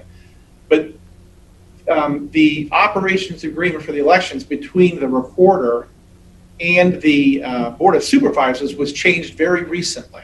So it was established in the 80s. It was changed very recently. So it's not something that's been long established. And so we can get into your questions on that if you want to. But really for this particular public employee, that's one level above his area. The relationship between the Board of Supervisors and the constitutional office of the recorder and how they're going to divvy that up via statute and via delegation is really not a question that would go to this witness, but maybe to the chairman of the Board of Supervisors. I can certainly provide some background on what's happened in the past, but even I can't tell you what will happen in the future. But that is certainly an area that the legislature may want to work with the counties. Senator Ugenti Rita, would you like to, I believe that the chairman is still on. Chairman Hickman, is he still, it looks like he is. Do you want to ask questions of him, or what would you like to do? Yeah, well, thank you, Mr. Chairman. I appreciate that. Yes. So again, There he is like magic. You just say his name and he pops up. That's amazing. Well, I can just say I'm enjoying the conversation for all of us, including the voter, Mr. Chairman. I appreciate it. Good. Senator Michelle Ugenti Rita, please. Wonderful. Yeah, so I am very familiar with the intergovernmental agreement between the two offices. So I'm just, again, wondering, since you had it on your slide, that you do, at some level, try to make sure that those voting are indeed supposed to be voting. You send out that form to make sure that people are at their said addresses. So you are involved in some capacity. Are you not involved any deeper because of that intergovernmental agreement? And if so, perhaps that should be changed. Because again, you know, making sure those who are eligible to vote, I mean, that's where kind of it all starts. So can you, Mr. Hickman, talk to me about, again, your position, or maybe even the board's position regarding your... Sure. Let me just put, I can't talk about the board's position. The only thing I can say is the EOA that you were discussing started under started under the talking with our recorder, our currently elected recorder. Started under Chairman Shukri's direction. And then it was framed under Bill Gates' direction when he was chairman last year. And it was put into effect on elections for the first time on the presidential preference election, the primary, and the general election. So clearly there are statutory mandates according to the Board of Supervisors when it comes to day of and tabulation, and clearly there is still the statutory requirements of the elected recorder. So what you're talking about is sometimes we are identifying in this 2 years, we are identifying things either with the cooperation of the recorder to make changes. Mm-hmm. But there are also have been times where we have come to the state legislature for you guys to make changes accordingly. Do I foresee a time, do I foresee after what we've dealt with this election? Yes, I have a feeling we will be having hearings in front of your committee to continue to bring transparency to the transparency and confidence with the election, no matter what that is. We will have the voter has spoken, and the voter has hired a new recorder that will be sworn in January. I'm sure that our board will be having discussions with him and his authorities, but the voter has hired him to run that department, and registration is under the recorder, and the maintenance of the lists are under the recorder. So might we see each other again, or the future chairman? Yes, you might be seeing him along with the recorder if so desired and necessary. I hope that answers your question. It does. Thank you very much. And that's exactly my understanding too, that power is vested, at least right now, and has been with the recorder's office. Now, you know, all recorders, all recorders, yes. all 15 recorders, of all the counties, yes. Yes, that's important. It's not just you guys. It's all counties. Thank you, Mr. Higman. I think that's important. You guys do take positions on these bills. So it's kind of a mixed message. You know, if I've done bills to try to update the PEVL list and the counties have taken positions in opposition to that. But no, here I want to ask questions about maintaining lists, and then, you know, we kick it to the recorder. But in any event, I think this certainly demonstrates that, you know, we probably should look at who's responsible for maintaining these lists, because they are critical to running an election with integrity, because we do want to make sure only those who are eligible to vote are voting. So I appreciate the answers. It's been very helpful. Thank you to both of you. Thank you. And I'd like to clarify that, because there have been bills that have been sponsored in the past to clean up PEVL and some other things. And we always hear that it's a suppression of vote. But I would suggest, and I want to know if you agree, Mr. Chairman, that keeping the voter rolls as up to date and in real time as possible is integral to us having a system that we can have confidence in. Would you agree with that? I would agree, and I actually think the recorder, be it the soon-to-be former recorder as well as the new recorder, would probably agree also. The speed of technology, the transient nature of Maricopa County with the people that vote here, probably call for that. But that's, again, that will be up to the discussion for you. Well, not you per se in January, but Ms. Ugenti Rita as well. I'm sorry, Senator Ugenti Rita, as well as her Judiciary Committee and the legislature, in order to bring clarity and comfort. And hopefully it will be something that can be signed by the governor, and we can then affect our statutory authority upon it. Great, thank you. And just a clarification, she will be chairing the Elections Committee. Okay. I get confused. There's only 5 of us right. that have to work things. So. Right, and the committees change every session, or every term, I should say, so we understand that. Okay, Senator Ugenti Rita, do you have any other questions? And I would certainly encourage that some of the things that we've looked at in the past that were unsuccessful, that those be revisited to try to clean up those roles. I think that's really important. Okay, Senator D'Alessandro. Thank you so much. This is not to the point. I just have a couple of statements.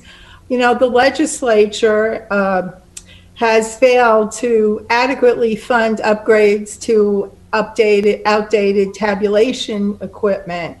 And I don't think we should be questioning the Board of Supervisors of Maricopa County or any about accepting money in these times of increased need for cybersecurity and updating.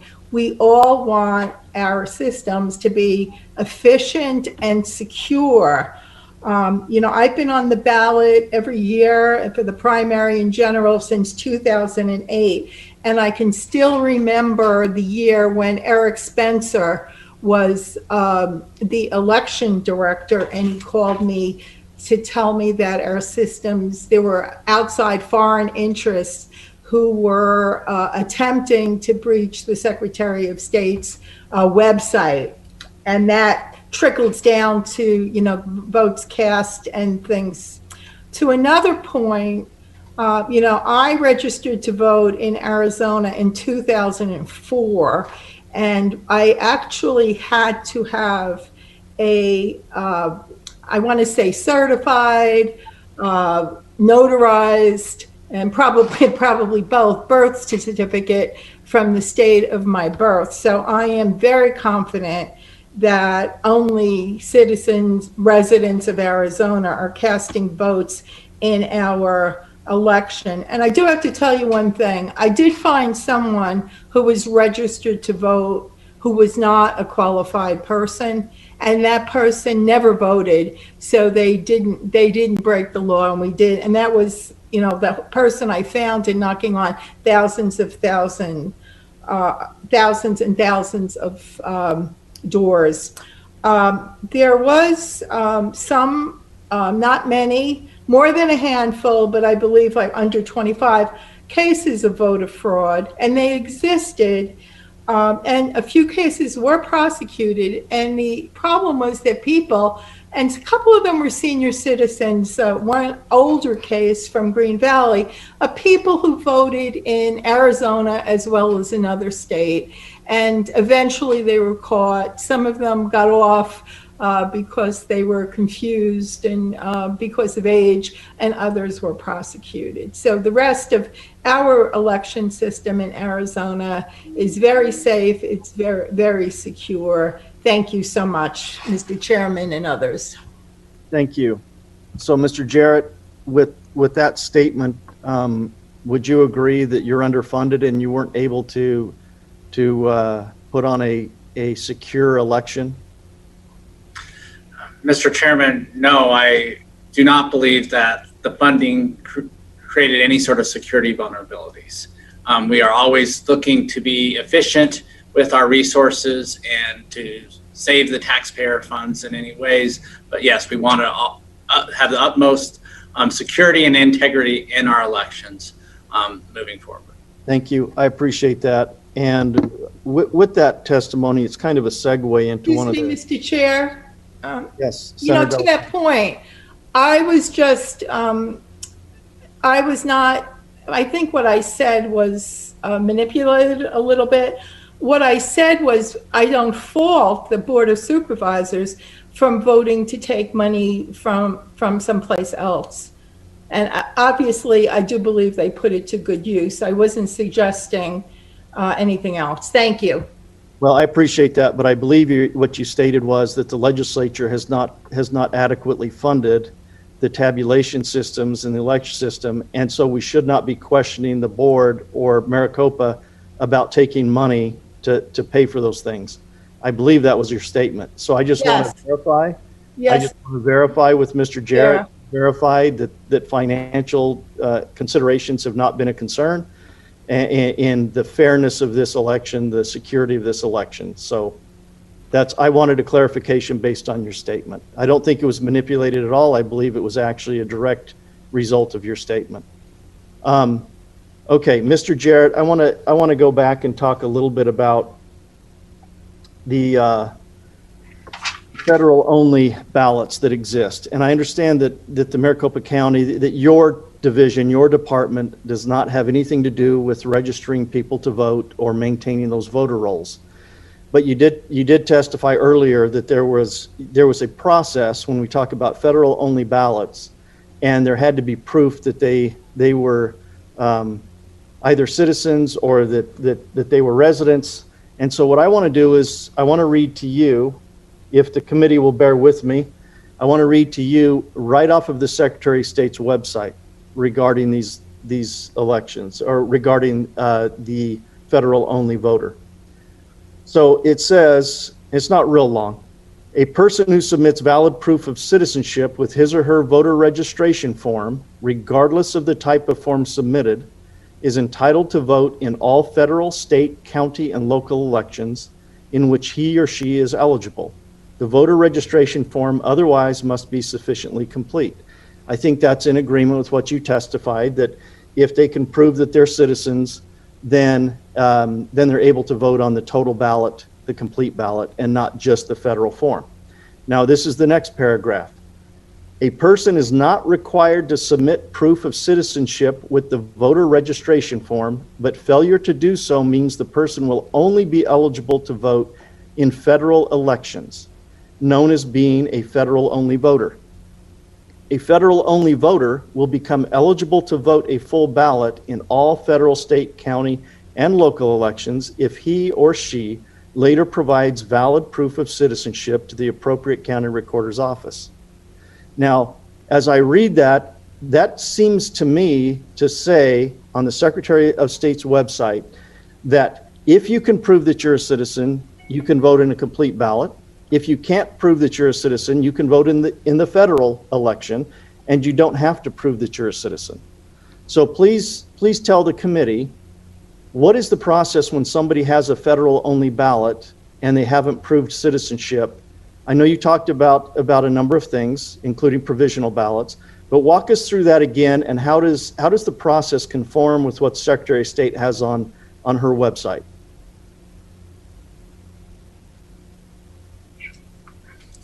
Just talk about your Mr. Chairman, I can't speak on the legalities of the process, but if a Fed-only voter were to show up at a voting location to vote, they would be required to present a valid form of ID to receive that Fed-only ballot. If they did want to vote a full ballot, we would then require them to vote provisionally until they were to submit to us proof of citizenship in this country. So that's the process. And the secondary process is if they're going to vote through mail, they can't vote a Fed-only ballot and receive that through the mail first. They would have to go vote in person. That would prove their residency here in Arizona the very first time they're voting in Arizona. So that's our process for validating their identity. But residency is different than citizenship. I can be a resident of Arizona and not a citizen of Arizona or the United States. So what I'm trying to do is to be perfectly clear for this committee and for the people of Arizona. So let me ask it very directly. Under the current statute and under the current holdings of the court and under the current Secretary of State, is there any way for a non-citizen to vote a federal-only ballot? Mr. Chairman, Scott, that's a legal question for your counsel. so I would defer that to our lawyers. I'm happy to do that. I don't think it's a legal question. It's no different than the other questions we've asked on process and what you guys do. But that's fine. We're not trying to catch anybody. I'm not playing a gotcha game.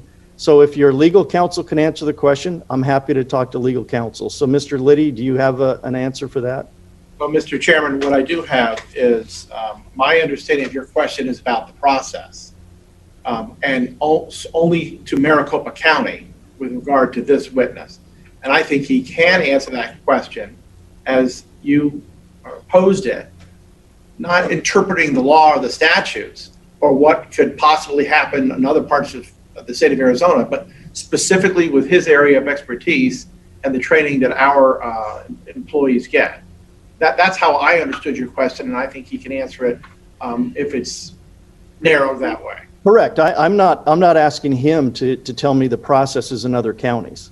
Right. That's, as I said in my opening statement, Maricopa County is here before this committee because you are the largest county and you make up the lion's share of the majority of the votes cast in this state.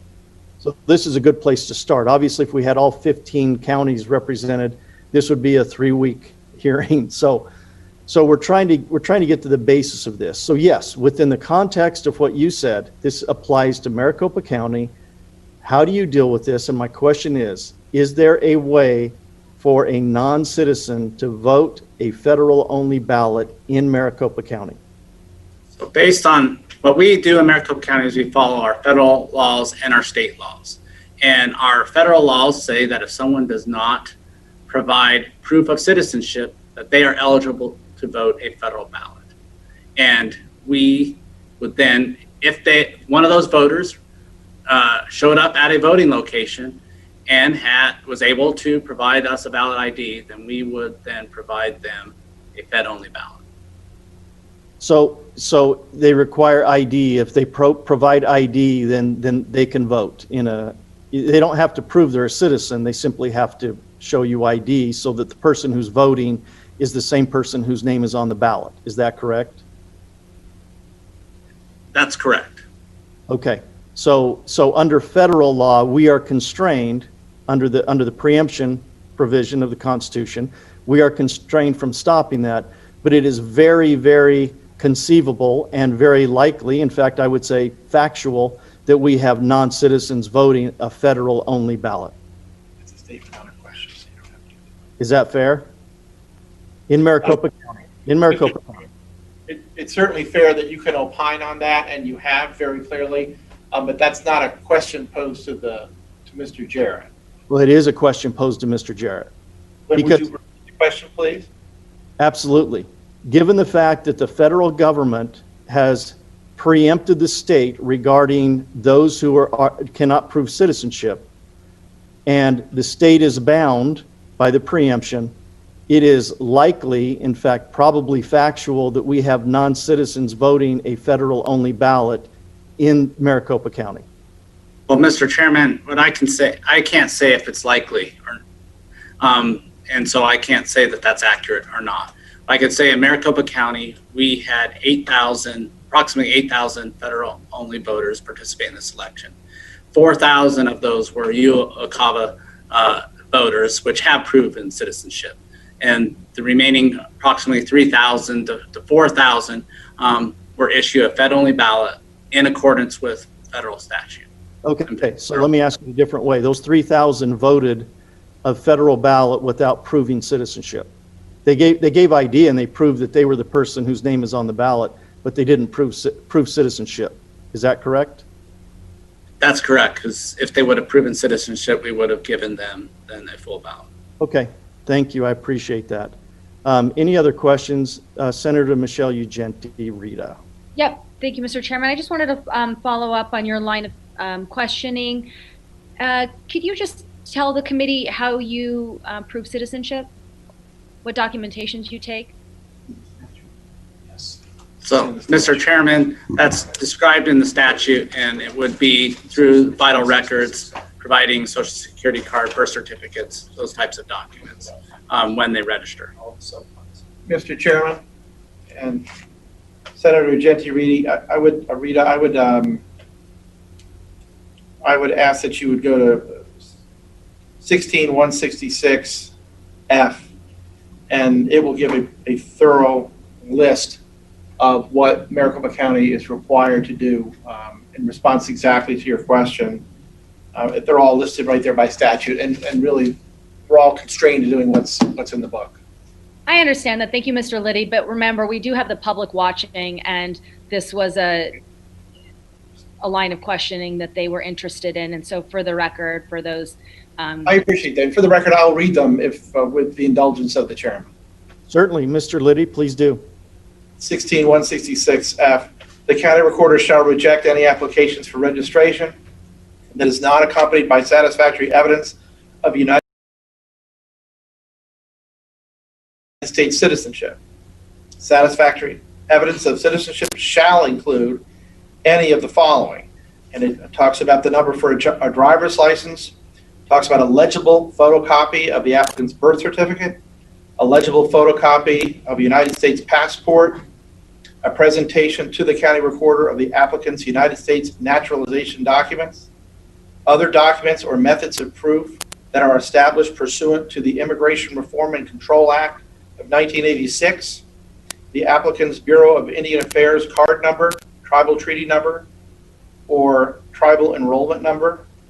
Notwithstanding Section F of this section, any person who is registered in this state on the effective date of this amendment to this section is deemed to have provided satisfactory evidence of citizenship and shall not be required to resubmit evidence of citizenship unless the person is changing voter registration from one county to another. For the purposes of this section, proof of voter registration from another state or county is not satisfactory evidence of citizenship. A person who modifies voter registration records for the new residence ballot shall not be required to submit evidence of citizenship.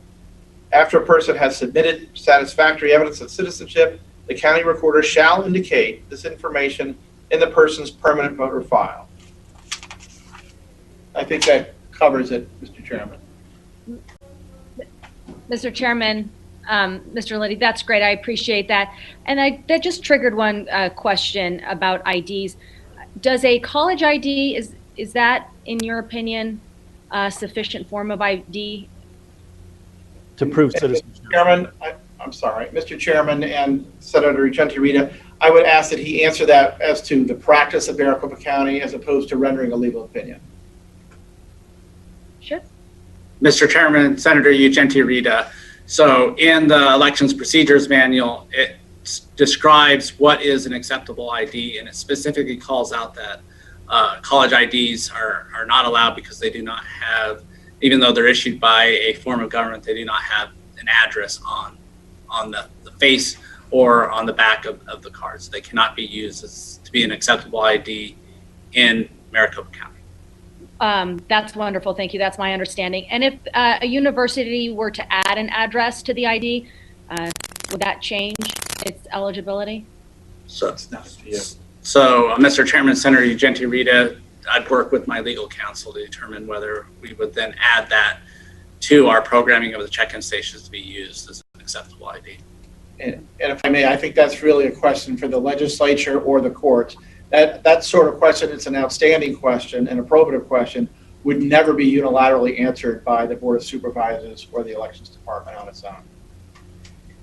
Great. Thank you to both of you. Appreciate it. Thank you. Since this is my line of questioning, I'll go back to, and I'm just going to make a statement. I appreciate the fact that you are obligated to follow the federal law on this issue, but I would formally and publicly call on the Congress to change that law.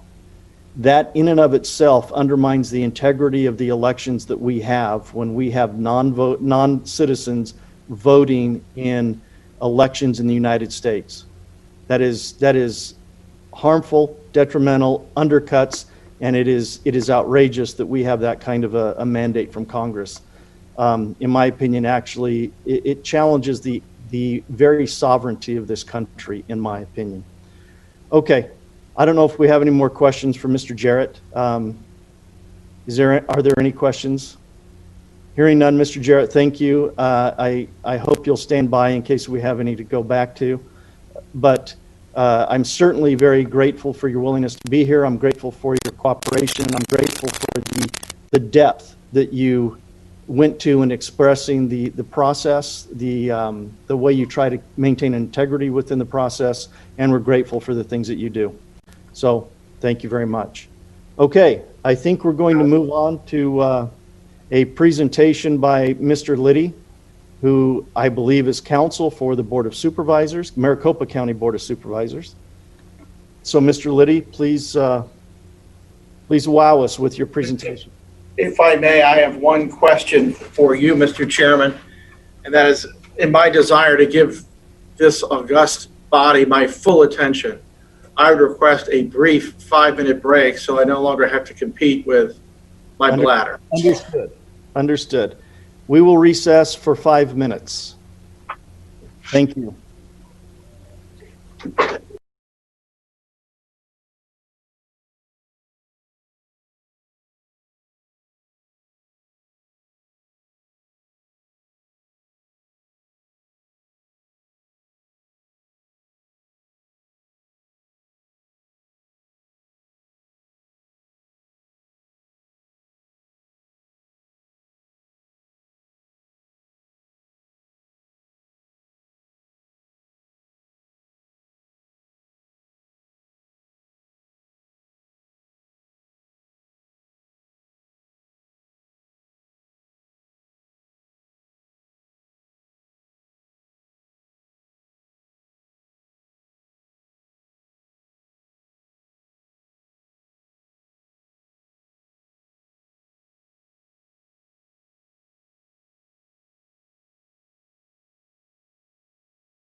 it's not just that we're out here voicing our opinions for us. We're out here voicing our opinions for all Americans, because Americans deserve a free and fair election.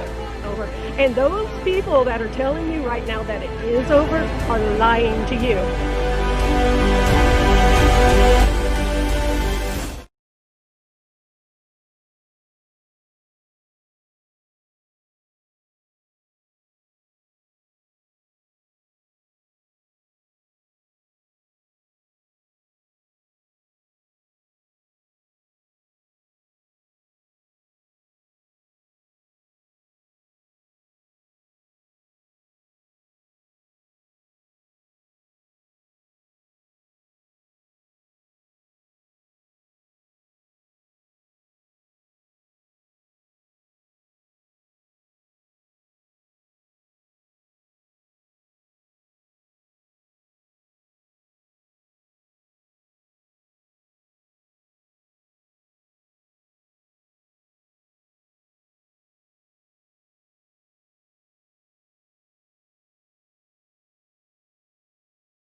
framers, and we take it very seriously. We don't do free form in Maricopa County. We abide by the rules as stated by the Arizona legislature. So as we go through the process, and you've heard in great detail from Mr. Jarrett how we go through the process, in particular this election, November 3rd, 2020, I just ask that you bear that in mind. Every single thing we do is informed by Title 16 as written by this legislature. And our county does not have the liberty to deviate from that. So with that, I do want to say that the statute allows for criticism, obviously that's fine, and for contests, and there have been contests. It also allows for lawsuits, and they've had lawsuits, and under the Article 3 power, the rules are set by the courts on how those lawsuits run, and they've been tested a little bit in the last couple of weeks, and we're going to get ready to go through some of that. So there are rules for making pleadings in court, and there's rules for admissibility of evidence, and all of that stuff came into play as this variety of lawsuits went through. I think we've had 7 different lawsuits, 8 or 9 different decisions. We have 2 right now before the United States Supreme Court. We expect those to be resolved relatively recently. But I want to touch on some of them because I think it will provide this committee with some additional information that it may find useful as it approaches its constitutional duty to address potential changes in the future. So first of all, we've had 4 different Superior Court judges and 7 Arizona Supreme Court justices and 1 federal district court judge who've all looked at these claims. Every single one of them have found the pleadings, the claims of errors on the part of Maricopa County to be lacking significantly. And that's interesting that it would be unanimous, especially in the Arizona Supreme Court. I ask that you bear that in mind. So in these particular slides, we're going to cover 5 of those cases. And in these cases, we represent the Board of Supervisors, Maricopa County, and the county recorder. So the plaintiffs change from time to time. Let's go over to one of them. So this is Trump v. Hobbs. The allegation was that we've heard a lot about Sharpies. We heard a lot about green buttons as well. The green buttons were a characteristic of the precinct tabletop tabulators we use. But specifically, Sharpie markers were bleeding through the paper ballots and causing a rejection of ballots brought on by alleged erroneous reading of overvotes. I think as you heard through the testimony of and the presentation of Mr. Jarrett, that the ballots were offset so that bleed through would not create an erroneous vote count on the other side, which of course would likely be an overvote. We had a record rate, a very low rate of overvotes in November 3rd, 2020 election. And so that evidence doesn't stand up. But the case, we had testimony that there were witnesses who were worried about whether or not their vote was counted. And one particular witness came forward and she testified that she was fine with the process and very comfortable with it. She got her ballot, she checked in with the site book, voted it, and put it into the tabulator. And she found no indicia at all within the vote center that there was any problem. But it wasn't until after she left, when she spoke to some people, her words, and to some lawyers, and specifically to her father, that she began to get weird whether or not her ballot was counted. And of course, as you can understand, the court wouldn't find that evidence of a problem with the tabulator. She didn't see any problem with the vote center at all.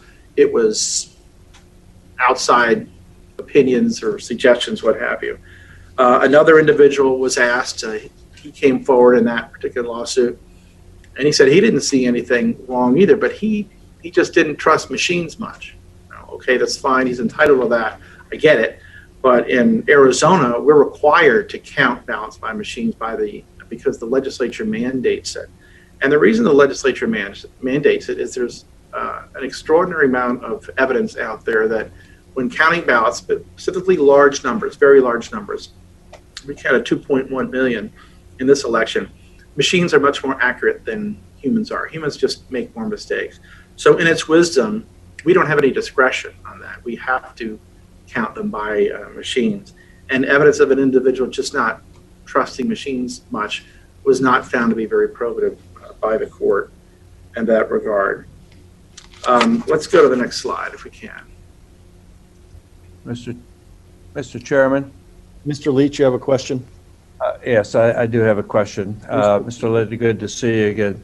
Mr. Liddy, you talked about the folks that seemingly had problems after they left the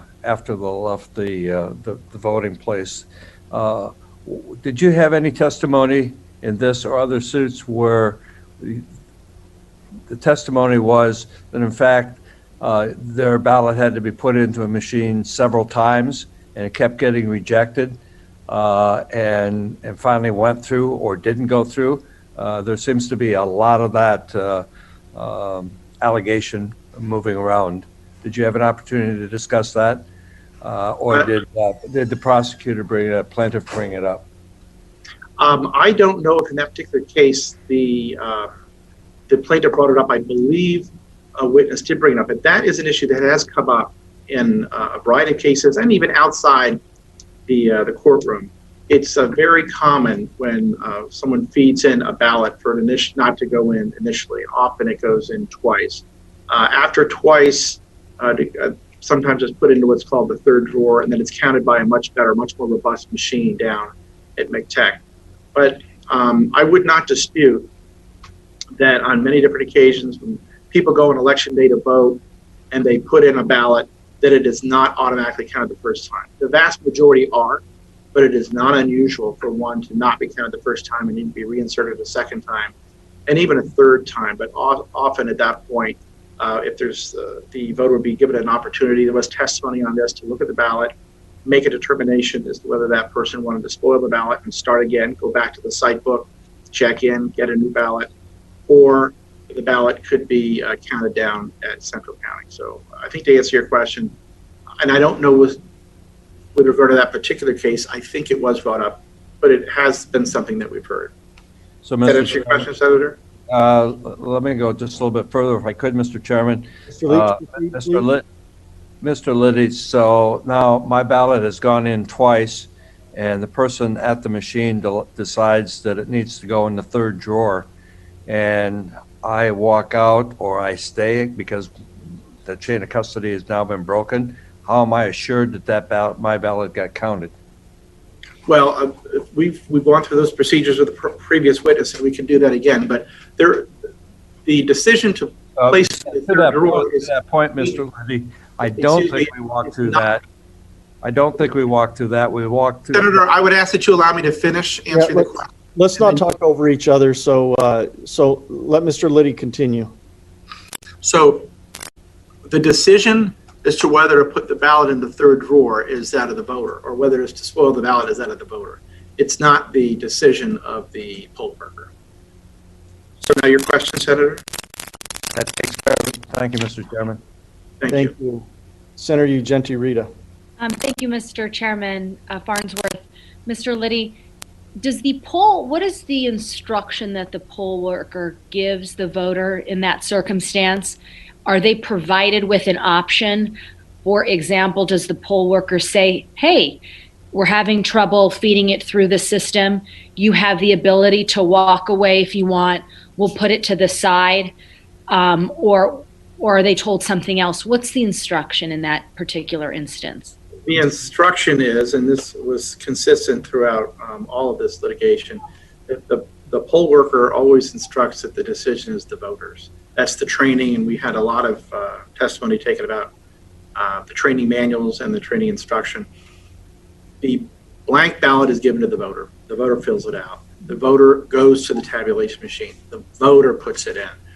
If the tabulation machine doesn't accept it after a couple of tries, the voter is told the voter has choices. The voter has to take those decisions, him or herself, and that can be to spoil the ballot. Okay.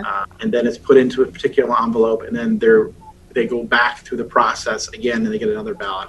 Or they can look at the ballot, examine it, and find out if there is an overvote. The machine itself will have a display, and they can look at that and look at the vote, and they can decide if they want to vote it as is or not. It's always the choice of the voter. Mr. Chairman, Mr. Liddy, what I'm saying is so they have the option of saying, look, I want to get out of here. This is taking too long. And then if there was a concern with the ballot, like if there was an overvote, that then ballot would be dealt with later and go through the adjudication process to determine intent.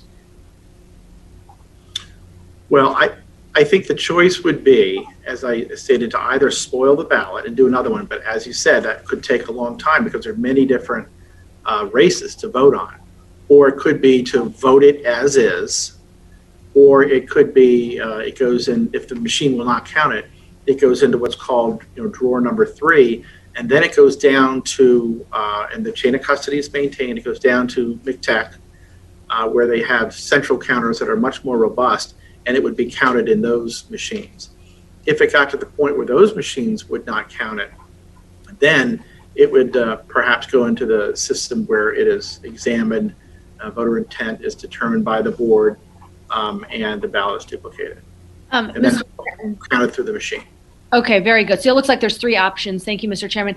What would be different between the machines at a vote center and these machines you're talking about that are much more sensitive or robust at MTEC that would then be able to read the ballot that could otherwise not be read at the vote center?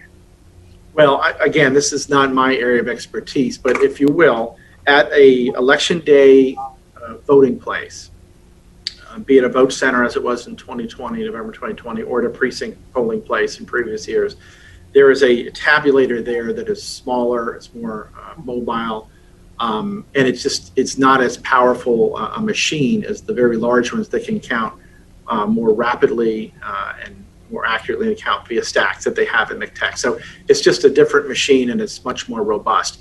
The technical reasons for that are beyond my area of expertise. Okay, that's interesting. I will tell you there are 9 of them, 9 of the big ones, MCTEC, and there are hundreds and hundreds of the precinct-based tabulators. Okay, thank you. Thank you, Mr. Chairman. But Mr. Liddy, you're not suggesting that either one of those machines is more likely to have a false vote, in other words, an incorrect vote. It's just the robustness of the counting. That is correct. Okay, thank you. Okay, any other questions? Members, if you have a question, it really helps if you would raise your digital hand because I can monitor that on the screen. So, Senator Borelli, I have no idea what that is that you just put that. Senator Borelli. Yes, thank you, Mr. Chairman. I think it's a hand. I'm not sure. But thank you, Mr. Chairman. Mr. Liddy, by any chance you don't happen to know what the ballot adjudication rate is for the mail-in ballots? The ballot adjudication rate for mail-in ballots. By that, do you mean the total number of mail-in ballots that went through the adjudication process divided by the total number of mail-in ballots? Well, how many adjudicated mail-in ballots were there? I do not, but Mr. Jarrett may. Okay, I'll wait. He can. Oh, it's okay. He just provided it to me. Oh, okay. That rate is 11.27. 11.27, and that includes the write-in ballots that obviously could not be counted by the machine. Yeah, Mickey Mouse, I'm sure, got a lot of ballots, got a lot of votes this year. But, yes. Okay, thank you, sir. Thank you. Any other questions? All right, hearing none, Mr. Liddy, please continue. Thank you, Mr. Chairman. The next slide I have up is Arizona Republican Party versus Fontes et al., and that et al. Is Maricopa County and the Board of Supervisors. And there were claims brought, let me see if we can get it here. The allegation was that Maricopa County improperly performed the statutory required hand count. And this was a discussion that came up earlier during Mr. Jarrett's presentation.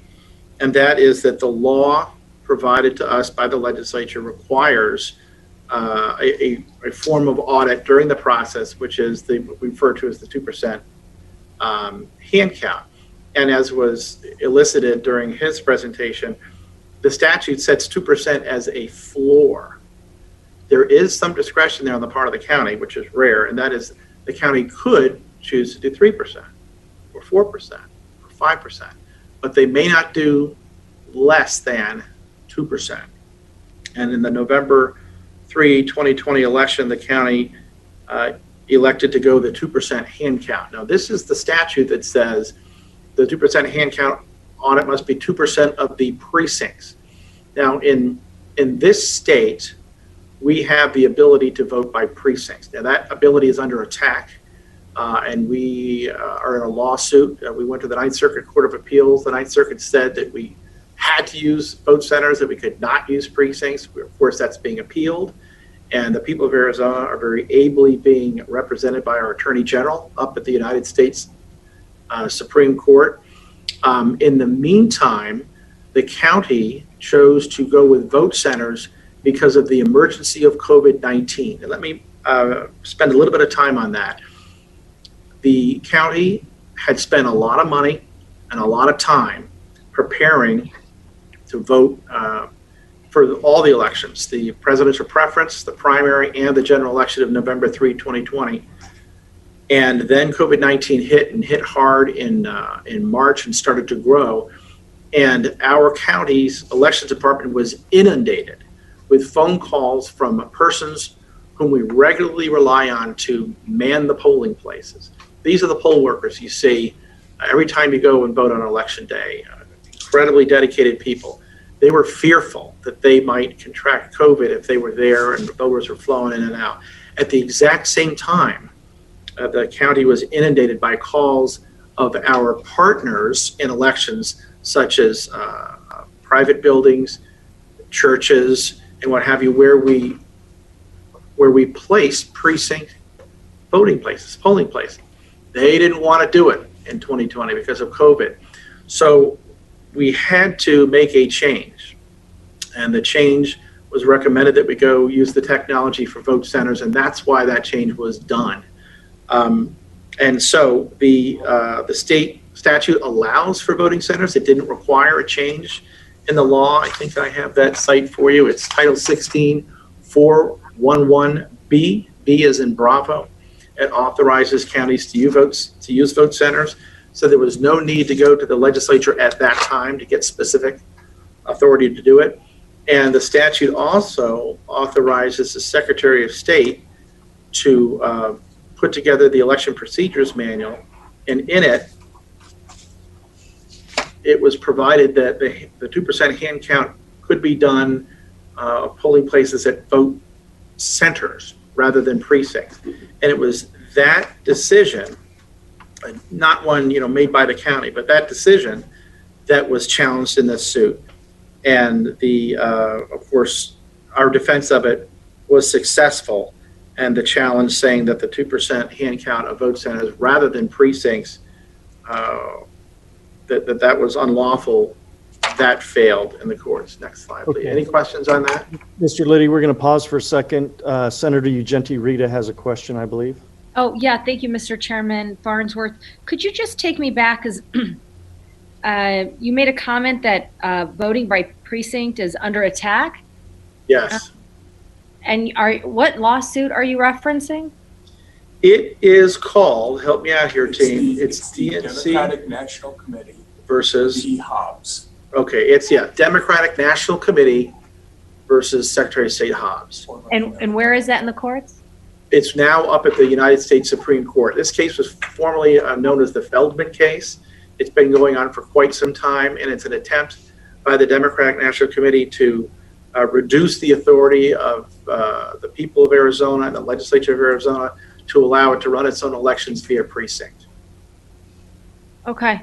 Thank you. I just wanted to get clarity on if I could take that the theory is that right now, the obvious benefit of voting by precinct is a voter lives in one particular place, and there's a certain style of ballot that's custom made for you and your neighbors. And it not only has the president, the vice president, and the federal offices, but also your state legislature, your congressperson, and there may be a school board issues, all that sort of thing. And so we in other states require people to go and vote at their precinct. And there's obvious benefits for that. Well, the downside of that is some folks work far away from home, and they may be hourly employees. and their employers say, okay, it's election day, I'll give you an hour, go vote. And they have to travel quite a distance to get back to the polling place. And if there's a line, they get worried that they're not going to be able to get back to work in time, so they don't vote. That's the allegation that's made by the DNC and others. And so that's the challenge. It's access to balloting, ease of voting. If somebody goes to a vote center, you've got these new printers that were referred to in Mr. Jarrett's testimony, that you go in, you go to the site book, you say who you are, you show your ID, they look up where you live, and then they print out live right then and there a ballot that's the style for where you live, regardless of where you're voting. So you could live in Scottsdale and vote in Glendale, that sort of thing. Okay. I thought is this the one attached to the ballot harvesting? I'm sorry, that's exactly right. I was just getting ready to tell you, it's the exact same lawsuit. That's the other side of it, is ballot harvesting. We have a law here in Arizona that prohibits ballot harvesting for election security reasons, and that is part of the exact same lawsuit. Okay, I thought the issue with that was voting out of precinct and whether those votes were counted. Not necessarily an attack on precinct voting, but on whether if you voted out of precinct, you could indeed still tabulate that vote. But that is certainly part of it. It was my word formulation, and it is my opinion that it's an attack on precinct voting. I'm sure not everyone agrees, but I do. I think that's an important clarification, because I don't interpret that as an attack on precinct voting, but to clarify what votes count if you were to vote outside of precinct. And if you voted outside of precinct, have you now violated your eligibility, I guess, and your vote shouldn't count? I think that's where that lawsuit was, but I'm not as familiar with it as you are. But Mr. Chairman and Senator Genti-Rita, you are not incorrect in that aspect of the lawsuit that you raised, but the Ninth Circuit has made a decision to remove from Arizona and its legislature the ability to vote by precinct. And that is what I consider an attack on our ability to vote by precinct. So everything that you've stated you know about the lawsuit is correct. It's that additional part that was caused by the Ninth Circuit Court of Appeals that I consider an attack on our state's ability to do precinct voting. If you want to disagree with that formulation, that's fine. No, I'm just getting clarity. So they literally, I read it, but they removed the ability for Arizona to conduct its elections by precinct? They're trying to.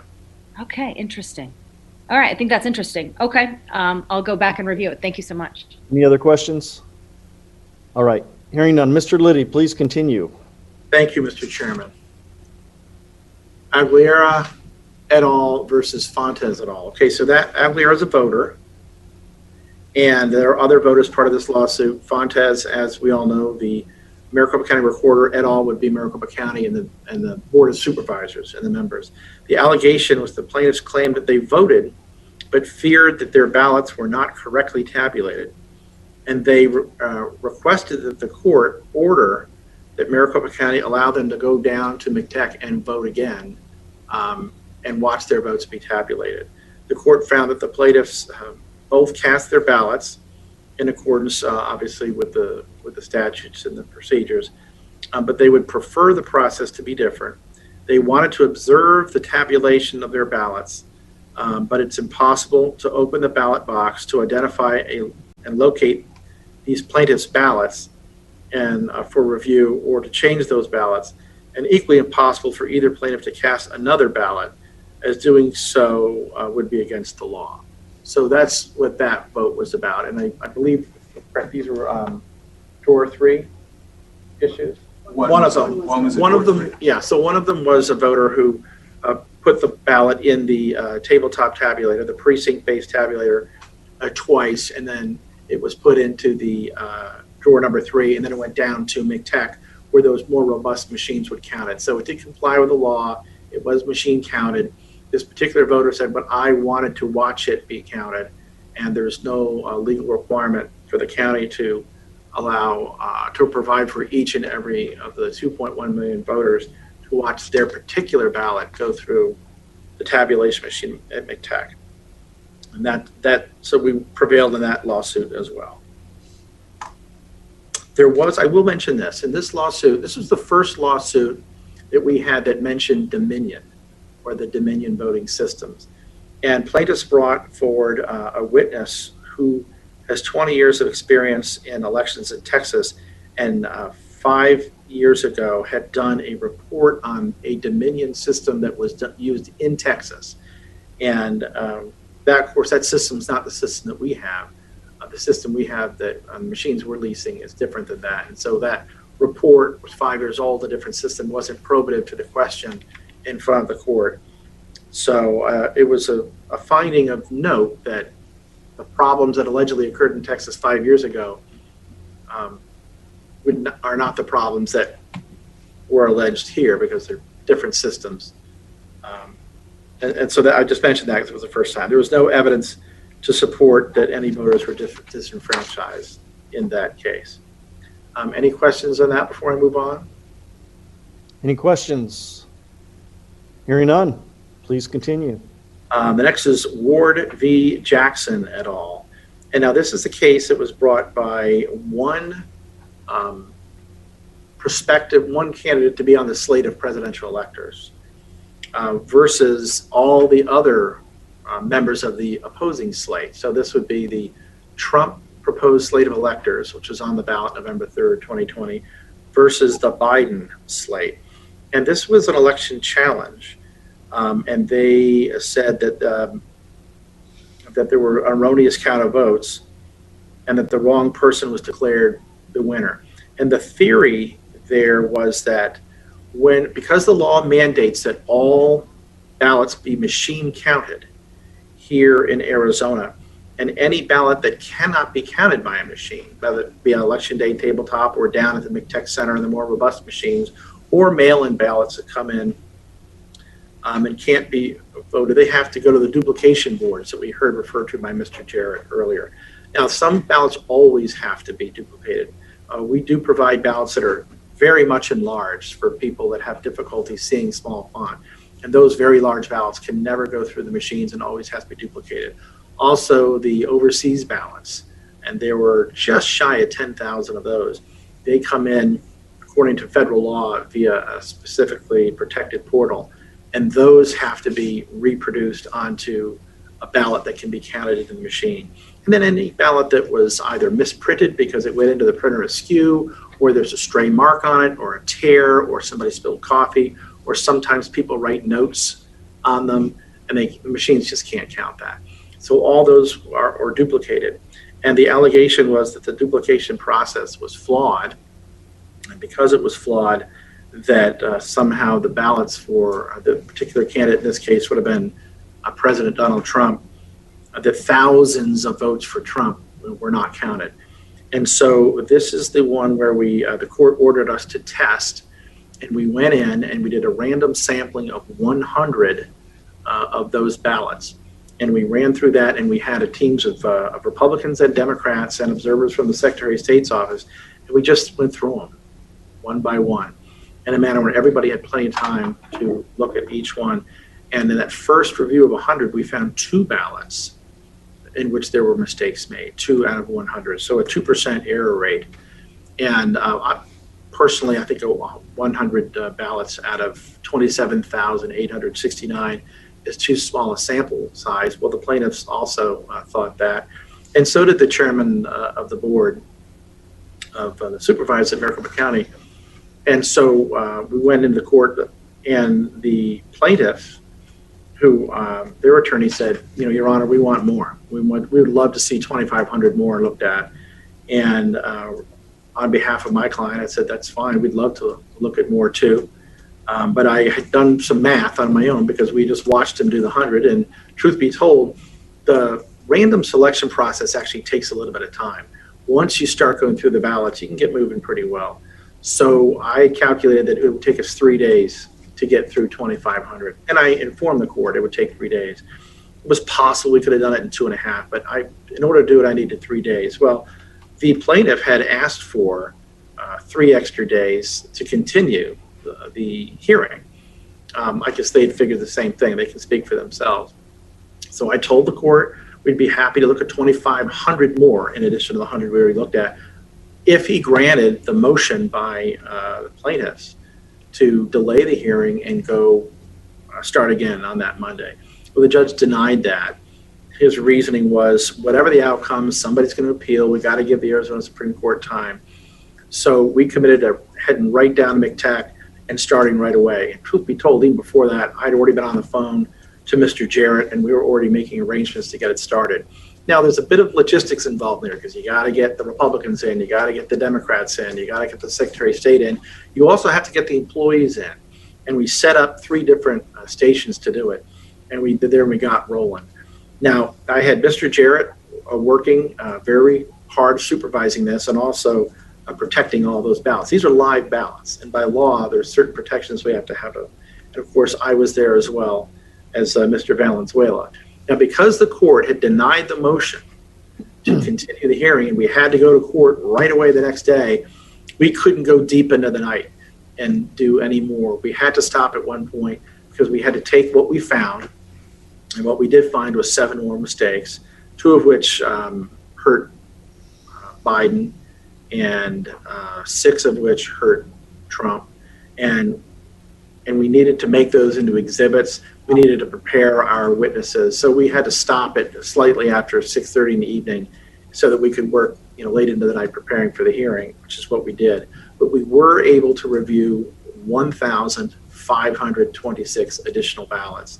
So you tack that on with the 100, we got a sample size now of 1,626, which, as any statistician will tell you, is a significant sample size of a total universe of 27,869 ballots that were duplicated. And so we looked at those, and as anyone who's worked on elections or as a statistician will tell you, that what you're looking for, you're always going to find mistakes, human mistakes, but the mistakes should go one way and then the other way, then one way, the other, maybe 2 for one and 1 for the other. And the larger sample you get, the more you're going to approach 0. And that's what we saw. We saw that instead of only 2% error rate and all the errors harming President Trump, what we found is that error rate went down to about 0.5%. And the 100% error rate for Trump started to decrease. But we stopped it at 1626. I don't think it's good math to do an extrapolation at that frozen part at 1626, but nevertheless, we did that, and we made an assumption that if all of the remainder of the 27,869 ballots had the same rate of errors, it fell to Trump and to Biden at the same way, you would end up with 102.8 ballots, more votes rather, for Trump. Of course, you can't have 0.8 of a vote. So that would be something less than 103. So I think you could say with a high degree of confidence that had we been able to go through all 27,869 of those ballots, you would find no more than 102 additional votes for Trump. And, you could find an extra 60, 70, 80 for Biden. I don't know. We didn't do it. But in terms of the law for contests in Arizona statute, you have to be able to demonstrate that you find errors, and the theory of the error could change the outcome of the election. And 102 votes, or 103 votes, if you will, could not make up the difference of the 10,400 and some differential between the 2 presidential slates. And so for that reason, the plaintiffs did not meet their burden, and Maricopa County was shown to have complied with the law and have an accurate vote count on that. So if there are any questions on that, I will take them. Otherwise, I'll move on to the next slide. Any questions? Senator Ugenti Rita with the digital hand up and the real hand. Yeah. Both. Yes, I did both, just to, cover my bases. I appreciate that. Please, yeah. Please ask your question. Thank you, Mr. Chairman. I appreciate your testimony regarding the statistical accuracy of this last election, but there were either, mistakes, errors, anomalies. I'm just really born out of sheer curiosity, what does that look like? Is that mistake on behalf of the equipment reading the adjudicated ballot incorrectly? And I don't even know if we're talking about adjudicated ballots or just the ballot incorrectly, or what would you contribute those mistakes? I know that they're small in nature, but what would they be contributed to? Maybe human error? What do they look like? Mr. Chairman, Senator Genti-Rita, excellent question. Yes, the answer is yes, human error. Through these processes, we found that there were 0 errors in this sample, this 1,626 that were made by the machine. Of the total errors of 9, we found that 1 was made by the voter, and that even if that error had been identified, it wouldn't have changed the tally. But of the other 8, those were made by the humans that were duplicating the ballots in accordance with the statute. Okay, Mr. Chairman, Mr. Liddy, so what does that look like for the adjudicated ballots? I'm thinking, it's my understanding you've got like a Republican person and a Democrat there that both have to agree. So how do they agree and make a mistake? They're humans, Homo sapiens, Earthlings. That's how, or as one plaintiff said, real humans. That's exactly how it happened. You're exactly right. We would have 2 people plus 1 supervisor, a total of 3, and they had to be of 2 different parties, and the supervisor is an independent. And they look at them, and I can describe for you what I saw, and I can't remember all 9 of them, but one of them was a ballot which I believe was for Trump. Okay. And then when doing the duplication process, it looked like just as, I don't know if you can see my hand, but just as my hand is here, if I were filling the oval right here in Trump, I might hit with this knuckle right here, the oval that's 4 below for write-in. And so the voter had clearly voted for Trump. I'm hopeful that you can still hear me. So the voter had clearly voted for Trump. And then it appeared to me that this knuckle here hit and voted and filled the oval for the write-in, but there was no write-in. So when that went through the machine, that was counted as an overvote, right? So the error was made in duplicating the ballot because it was a vote for Trump and then a filled-in oval at the write-in, but there was no write-in. Oh, wait a minute. So where is the human error? So the machine kicked it out as an overvote. Well, the human error was when duplicating the ballot, filling in the ovals 2 different places on the presidential slate, where it should have been 1. The voter did not make the error. The voter voted correctly. So it was the human duplication. So you're telling me a Republican and a Democrat and a supervisor saw that, and the 3 of them agreed, wait a minute, this is what did they count that as, a non-vote, or didn't count it? And then you're telling me someone in the court process was like, oh my God, look at that mistake. And then who is that person that gets to decide that whoever adjudicated that ballot was wrong? Like, how would they know more? Mr. Chairman, compound and complex. I think you've asked me 3 different questions. Let me start with the first one. I wasn't there, so I don't know what the 3 people were thinking, but my theory would be they didn't see it. They thought they did it correctly, but they did not. And we know they did not because the court allowed us to go look at it and we found the error, right? So I don't think they made the error, looked at it and said, that's okay. They didn't. They were not aware, I'm sure. I can't be 100% sure, but I wasn't there. They made the error and didn't catch it. So let me ask, what's the error? How did those adjudicators, how did they count that ballot? Like a non-vote because it was? No, let me back up a little bit and go through the steps. So the voter filled out the ballot. The one that I'm talking about right now, the voter did the correct thing. This particular voter voted for Donald Trump. Okay. Now, the adjudication team looked at it and said, the ballot's damaged, the machine won't count it. By law, we have to hand duplicate it. By law, have to. So they hand duplicated and they made a mistake. Now it's a vote for Trump and a vote for a write-in, but there is no write-in. Now, by law, the ballot has to be counted by the machine. They don't know that they made the mistake. If they knew they made the mistake, they would have done it again and just been a vote for Trump. And then it goes in the machine, and the machine counts it, as it accurately would if it were an actual overvote, as an overvote. So where it should have been 1 vote for Trump, it was 0 votes for Trump and 0 votes for Biden. That's what happened. Okay, because that adjudication team accidentally counted it as a vote for Trump and a vote for a write-in, and then that couldn't be counted. Yeah, and Senator, it's not an adjudication team, it's a board duplication or Okay, ballot wrong. duplication board. Board, okay, tell me that again. It's a ballot duplication board.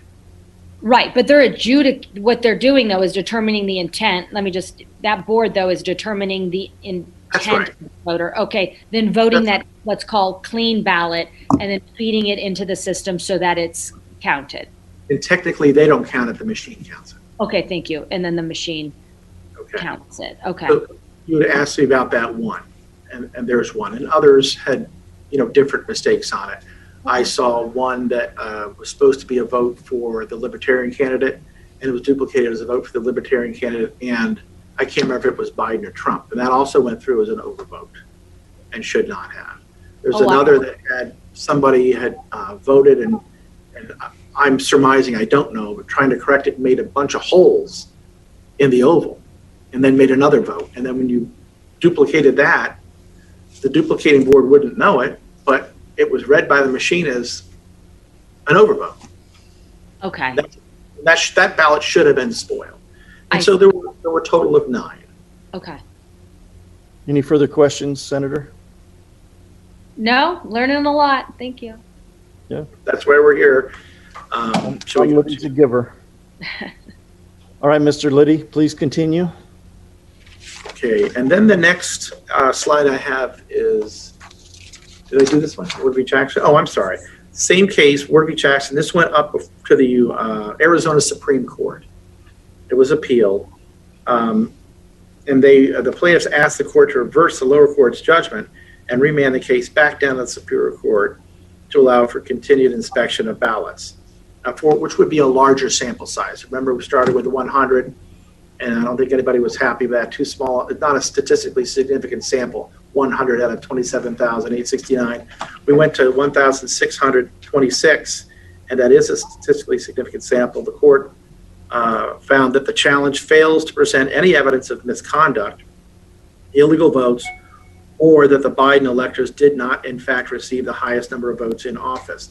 And those 3 things were required by the law in order for the plaintiff to prevail, let alone establish any degree of fraud or a sufficient error rate that would undermine the certainty of the election results.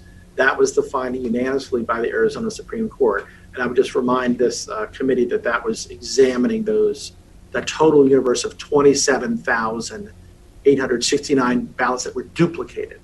That's not all 2.1 million ballots. Okay. That case is currently on appeal in the United States Supreme Court.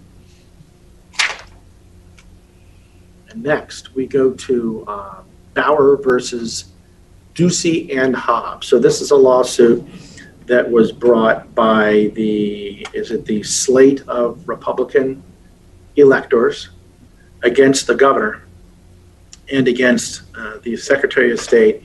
And all of the allegations, or the vast majority of the allegations, were about alleged problems, allegations on the internet, what have you, about Maricopa County. So we moved to intervene because, of course, with Mr. Jarrett and the board, we're the ones that have the knowledge of the evidence that the court would need to adjudicate that. So our motion to intervene was permitted. We got into the case, and I mean, this was a federal case. This is the only one that was in the federal court. So the federal district judge ordered us, which is not unusual, happens in every federal case, to get together. And under Rule 26, there's a broad discovery, and we have to start sharing information. This, Perry Mason stuff with a surprise at the last minute, that doesn't happen. That's not real. What's real is that the court's order and the Supreme Court has propounded rules that require lawyers to cooperate and share evidence. So what was really interesting about this case is it was based largely on the claims of an unknown witness. And the witness, in discovery, you have to give the names of your witnesses, and you have to give a witness list, and you have to say what they're going to say. And what we were told by the plaintiffs was that they weren't going to give us the name of one of the witnesses, but they would refer to him by the nom de guerre Spider. Wow, wow, that's pretty intriguing, Spider, huh? That's pretty cool, except we, according to the rules of civil procedure, we have a due process right to know this guy's real name. So we actually got kind of contested there. They didn't want to give us the name, but the allegation was that Spider was a military intelligence expert, and that he had looked at the operations, presumably inside Maricopa County, because that's what the lawsuit was about, and he had found all kinds of problems. So I told opposing counsel, we couldn't keep his name under seal, but we got to know who this guy is, because we got to look at his background to find out the veracity of what he's saying. We have to be able to cross-examine this guy, find out, present evidence to the court to weigh his credibility. Well, they wouldn't give us the name, and we weren't too happy about that. We complained about that with the judge and filed a motion to dismiss. Well, it turns out after the fact, and this is actually significant because this claim, we prevailed on this claim as well. But this is also up in the Supreme Court. And turns out that Spider is Joshua Merritt. And Joshua Merritt was a soldier in the United States Army, but he was not a military intelligence expert. He was a four-wheeled vehicle mechanic at an Army base down in Texas. And he had deployed, served his country honorably, had done well, and served as a mechanic. But he wasn't a military intelligence expert at all. And so he'd made lots of claims about how he had examined what was going on in Maricopa County and found out that China and Iran were involved and whole kinds of problems. And we didn't even have a chance to question this guy. But the plaintiffs, the court ruled that the plaintiffs failed to provide the court with factual support for their extraordinary claims, but they have wholly failed to establish that they have any standing for the court to consider them. Allegations that find favor in the public sphere of gossip and innuendo cannot be a substitute for earnest pleading and procedure in a federal court. They most certainly cannot be the basis for upending the 2020 general election here in Arizona. And I think I'd like to make this point, Mr. Chairman, and that we've said all along very consistently that we don't make up our own rules. We follow the rules in Title 16 provided to us by the legislature, who's empowered by the United States Constitution to write the rules for this election, and we respect that awesome power of the legislature. Similarly, under Article 3 of the United States Constitution, the courts set up rules for the admissibility of evidence, the requirements for discovery, the exchange of information, so that we can find justice.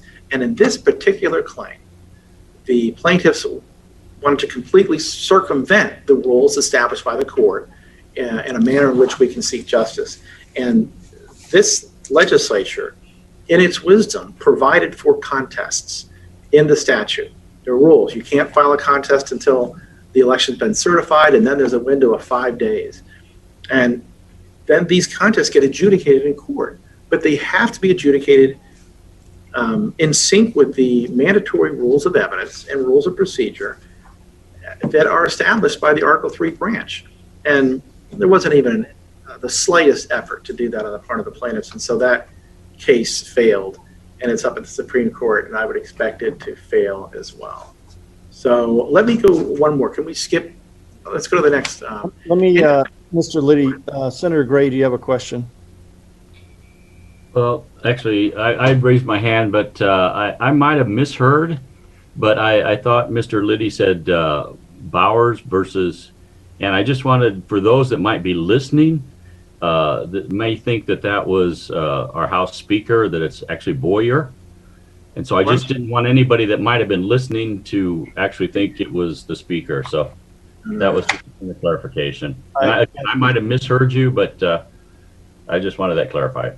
Well, I appreciate your clarification. Chairman, Senator Gray, thank you very much. It's Boyer, B-O-W-Y-E-R, B-O-W-Y-E-R. And while we're on the point of clarification, with your indulgence, Mr. Chairman, there is some concern out in the Twitter sphere that our chairman, Mr. Hippen, referred to Bill Gates. And that, of course, is Bill Gates' supervisor in the in Maricopa County Board of Supervisors, and a fine lawyer in his own right, and an individual who ably served on the Phoenix City Council. It is not billionaire Bill Gates who's trying to buy favor in Maricopa County. That is of great concern over the past couple of hours on Twitter. Yes, and so I appreciate that clarification. That's, for those of us who knew who he is, we just know. But I can see if they don't know that absolutely they would confuse it with. Yes, Mr. Chair, it's an Arizona thing. Yes. Okay. I don't even think it's related. So I appreciate that. Mr. Liddy, do you have anything else? I think that you've kind of laid out the foundation here for your position in defending the county. I would say that with some success. And I guess my question would be, do you have any sites or any lawsuits that where the plaintiff has prevailed against the county or against the state? No, Your Honor. We have been busy taking on all comers, and we are 8-0, and the court's still ours. I don't mean the court. I mean the basketball court. You know, winner gets the next game. We are undefeated, and we're it's because our clients are so good. They did a great job trying to follow the rules that you set out. I do have one more slide. I'll flip to the last slide that I do want to share with you, Chairman. Go one more. This slide, and the data supporting it is up above, shows the Maricopa County election reports on the night of Election Day. That's November 3rd, 2020. The first one starting a little after the polls closed at 7. The first report was shortly after 8 p.m. And then there's another one late on the night, and then a couple more deep into the morning. I think up at 1, it says up there on the left, 9:45 p.m. I've got on this chart, 10:53, 11:30, then to 1:57 a.m. You'll see there entry number 7. And as you'll see, this graph, which we've made, it tracks the lead that Biden had going into election night. And as ballots came in, Trump's voters vastly outperformed Biden's voters. And so there is a lot of criticism, a lot of complaint, a lot of commentary out throughout the country, if not the world, that there were Biden votes being injected in the middle of the night that allowed Biden to overtake the lead. Well, not here, not in Maricopa County. It was Donald J. Trump that kicked butt on election night, and all those votes started coming in. And you can see how Biden's lead just dropped and dropped and dropped and dropped. And I wanted to show you that, to show that all the allegations to the contrary are false. Appreciate that chart and that graph. How many cases do you have outstanding? Did you say 2? Well, if there are 3, Mr. Chairman, there are 2, which I just mentioned, that are at the United States Supreme Court, and there is one kind of an outlier, if you will. What we believe is a resident of Gilbert filed a court in Pinal County.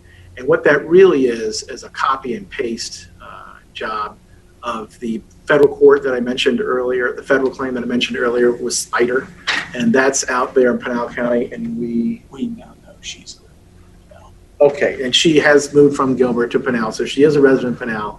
And we argued a motion to dismiss today, or is it 3 o'clock yet? No, we'll be arguing that in about an hour and 15 minutes. And we're confident of that as well, Mr. Chairman. Okay. And then at least one of the lawsuits that's being heard at the Supreme Court, the remedy that they're requesting, is that a forensic audit? Yes.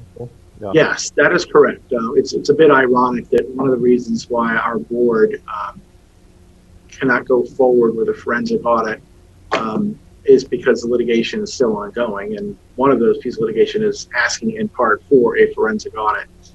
But we believe that while the conduct of the election is ongoing, and we believe it starts when Maricopa County has to design the ballot style for the election. That would be in late August. And then when the machines are certified, federally certified and state certified, we're hands-on. We can't touch any of that stuff. And then we follow Title 16, the rules for the election given to us by the legislature under that awesome constitutional power, by the book up until the election's over. And the election's over after canvass and certification, and then the exhaustion of the contest period, which for this election, the certification by the state, I believe, was November 30th. And the statute allows for 5 days. So anybody want to file a contest had to do that by the 5th of December, and then any litigation with regard to those, once it is exhausted, our belief is that the election is over, and then the Board of Supervisors will have much more liberty to examine its machines on its own outside the constrictions of Title 16. But there's still a real possibility that additional litigation could arise. Is that fair? Well, I think it's a possibility. Somebody can sue anytime, but I think it's unrealistic to think any would be successful because the legislature provided for contests, and contests must be filed between the certification and 5 days, and the 5-day time has elapsed. So we believe we're going to be near the end of this election very soon, depending on, knock on wood, what goes on with the Supreme Court. But you could have additional federal claims that are made, which then would, in your opinion, I'm just going by what you've talked about, which is you feel like you're frozen in regards to some kind of an audit or a forensic audit because of the ongoing litigation. So if there is new litigation that's filed, then you would be frozen until that was somehow adjudicated. Is that correct? Well, Mr. Chairman, I would say this, that it's very difficult for the federal court to get jurisdiction over the election in Arizona and the election in, as it was carried out in Maricopa County. The place for that would be state court, and there's ample support for that in the law. And so I think that if there were to be a federal case and someone were to charge a deprivation of civil rights, it may go forward and we could be frozen. But I think it's most likely that those cases would not be taken by the federal court, as there's ample support that it should be in state court, and the contest period is closed. So although it is possible, I will concede with you, Mr. Chairman, it is possible, I would say it's unlikely. And I think that's probably fair. So what's the timeline that you anticipate for these that are currently in process, the ongoing litigation? Mr. Chairman, I don't want to jinx anything. So if you can read my mind, but I don't want to say it out loud, but it would not surprise me if by the end of the week. You're amongst friends, Tom. Finished. Okay. I would think that the United States Supreme Court would be highly motivated to resolve the two Arizona issues before it rapidly. Okay.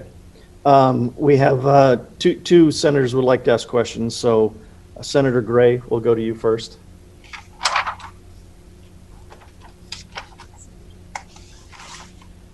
Thank you, Mr. Chairman. And Mr. Liddy, I appreciate your decades of election experience. So I'm going to throw this at you, and it's just out of a curiosity for me. But let's say over the next couple of days, the court cases get cleared off, and then the county does do a forensic audit and finds a malfunction or a compromise in the software.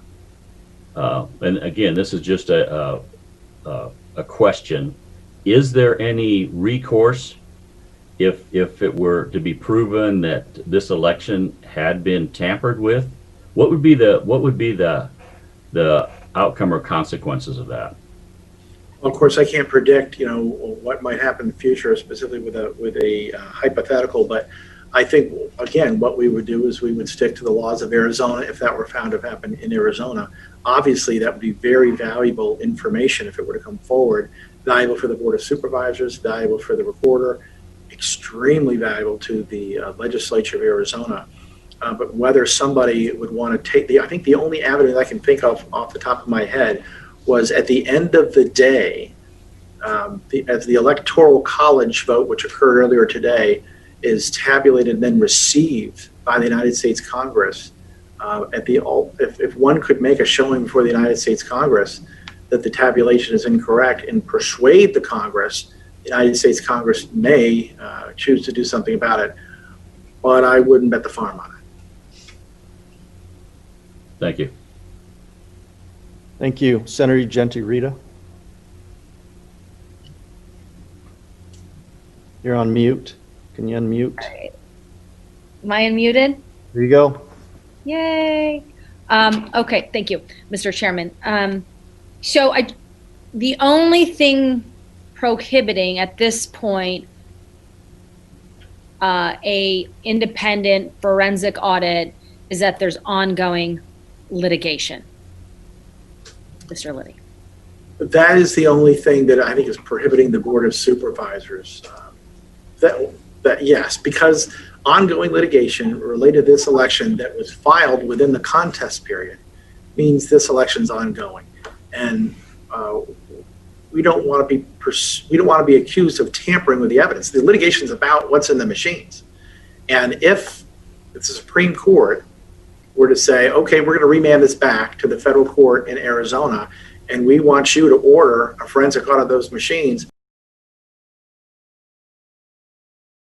I don't want my client to be in a position to say, oh, we already did it, and now we can't do it, because you can't go back in time. We can't do that. So we have to wait for this litigation to be over for that. Once it's over, and the election in its entirety is over, and then the board has much more freedom to look at its equipment in a manner that would, someone could accuse them of spoiling evidence. The evidence would be gone. But I do want to mention this. The statute does, the state legislature has demanded that every county keep all the ballots for 24 months and keep the cartridges, which have the tallies, for 24 months. Obviously, that 24 months far exceeds the 5-day contest period or any alleged litigation. So I think it's a fair inference that the legislature intended to, at least in some form or another, to have access to that which they demanded be preserved by each county. So that's just another point I wanted to make. Oh, okay. So it's your legal advice that a forensic audit not take place until the current litigation is somehow resolved. It's First not of all, that it says it anywhere. That's just your lawyerly opinion to the Board of Supervisors. First of all, I want to make clear that, Mr. Chairman and Senator Genti-Rita, that I would never presume to give legal advice to the legislature. You are ably represented by some of the finest attorneys in the state. And if you're asking me what my legal advice would be to my clients, the answer is I will not provide that information to you.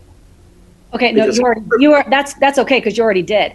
You advised them not to go forward with an independent third-party forensic audit until all of the current lawsuits are either adjudicated or finalized or dropped. So I already got your legal opinion. That's fine. I just wanted to.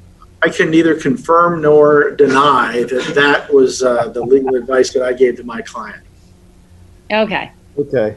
That's good. Okay, and so, all right, I got that. I do want to just make sure, I just want to comment here, because you've said a couple of times the Board of Supervisors are just following the law, that they're at the whim of the statutory construction of Title 16. I do think it's important to note that we have, and you know this, but just for those that are watching, that we have a process down at the legislature that we utilize to change or modify the law.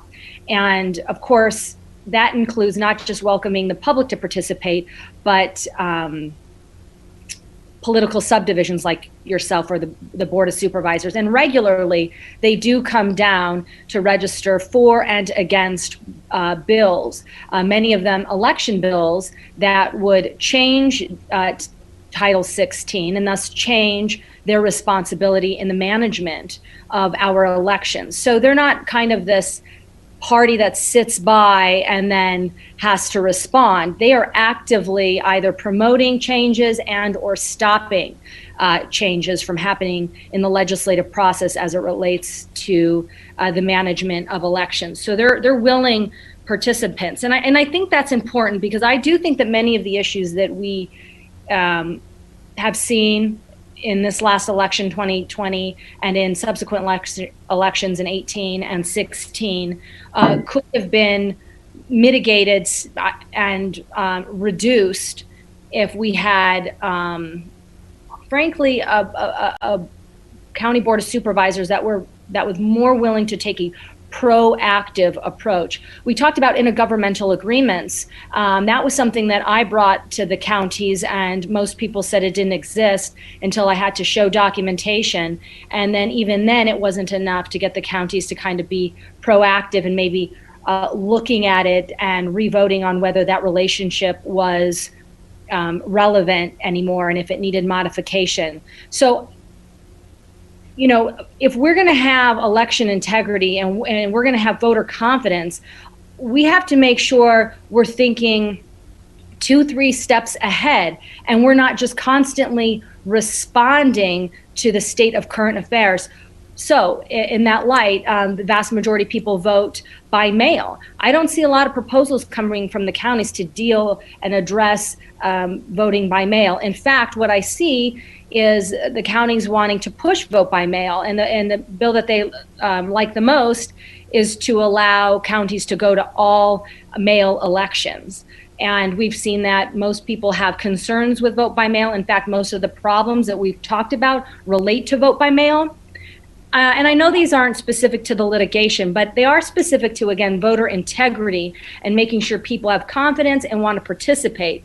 And so I do think that I wanted to be on the record with that, because it's going to take a partnership to fix some of these things. And while I appreciate us reacting to what has transpired, I think we should also, in tandem to that, look at trying to be prophylactic and identify measures that could prevent instances where either there's undue influence, tampering, election fraud, or a lack of confidence. Thank you so much, Mr. Chairman, for the time. Mr. Chairman, if I may, Senator Genti-Rita, first of all those bills that you mentioned, Maricopa County has not been up there advocating for them. When you said they, and perhaps you're talking about other counties, but it was not Maricopa County doing that. And I want to make absolutely clear that I have been through Title 16, and there are no whims. Maricopa County doesn't do anything following the whims of Title 16. There's a lot of shalls. There's a lot of musts. The legislature writes the law, we follow the law. We're not just doing it on a whim. We are deliberately, with great deliberation, following the law as provided to us by the legislature. Nothing on a whim, not just following. It is our legal obligation to follow the law, and that's what we're doing. And the mere presence of the chairman of the Board of Supervisors in this hearing today, as is the availability of our elections director, and my somewhat unusual presentation, as I'm not a fact witness, I'm an attorney for the county. I'm here because my client, the chairman of the Board of Supervisors, has asked me throughout the week and now and in the future to work with your future committee and with this committee to do whatever we can to help facilitate the gathering of all the information you need in order to make the choices of whether you want to make changes to Title 16. But certainly we don't do anything on a whim. Mr. Liddy, I didn't say that. I said you kind of presented it like you were at the whim of our statutory construction. In other words, that you were a participant in the making of that. And I think it's important for the public to realize you are. You have contract lobbyists at the tune of hundreds of thousands of dollars that you pay for to come in and advocate against proposals and for proposals, but primarily as it relates to election law, against them. And you have in-house lobbyists, and you have, of course, attorneys. So you are a part of the construction of Title 16, and that's what my comment was referencing. And I do believe when it did come to updating our permanent early voting list, that the Arizona Association of Counties was opposed, along with the Secretary of State's office and the Maricopa County Recorder's I don't office. represent them. I don't know anything about them. You represent the county. I will tell you, Mr. Chairman, Senator, if I said anything with my vocabulary, my diction, my body language, that led you to believe that my client follows Title 16 on some whim, I humbly apologize. I want to declare for all the world to hear, no, we don't. We deliberately follow the law of Title 16. That's what we do. The power is with the legislature, according to the United States Constitution. And to the extent that the 4.7 million people that reside in Maricopa County and are represented in part by the members of the Board of Supervisors should not have their voice heard at the legislature, I'm not sure where that's coming from. But obviously, every citizen has a right to have his or her voice be heard in the legislature. But at the end of the day, it's the Arizona legislature that writes the law. Maricopa County, we follow it, but not on a whim. Excellent. I'm glad you said that because I'll certainly be quoting that in committee. Yeah, We write the law.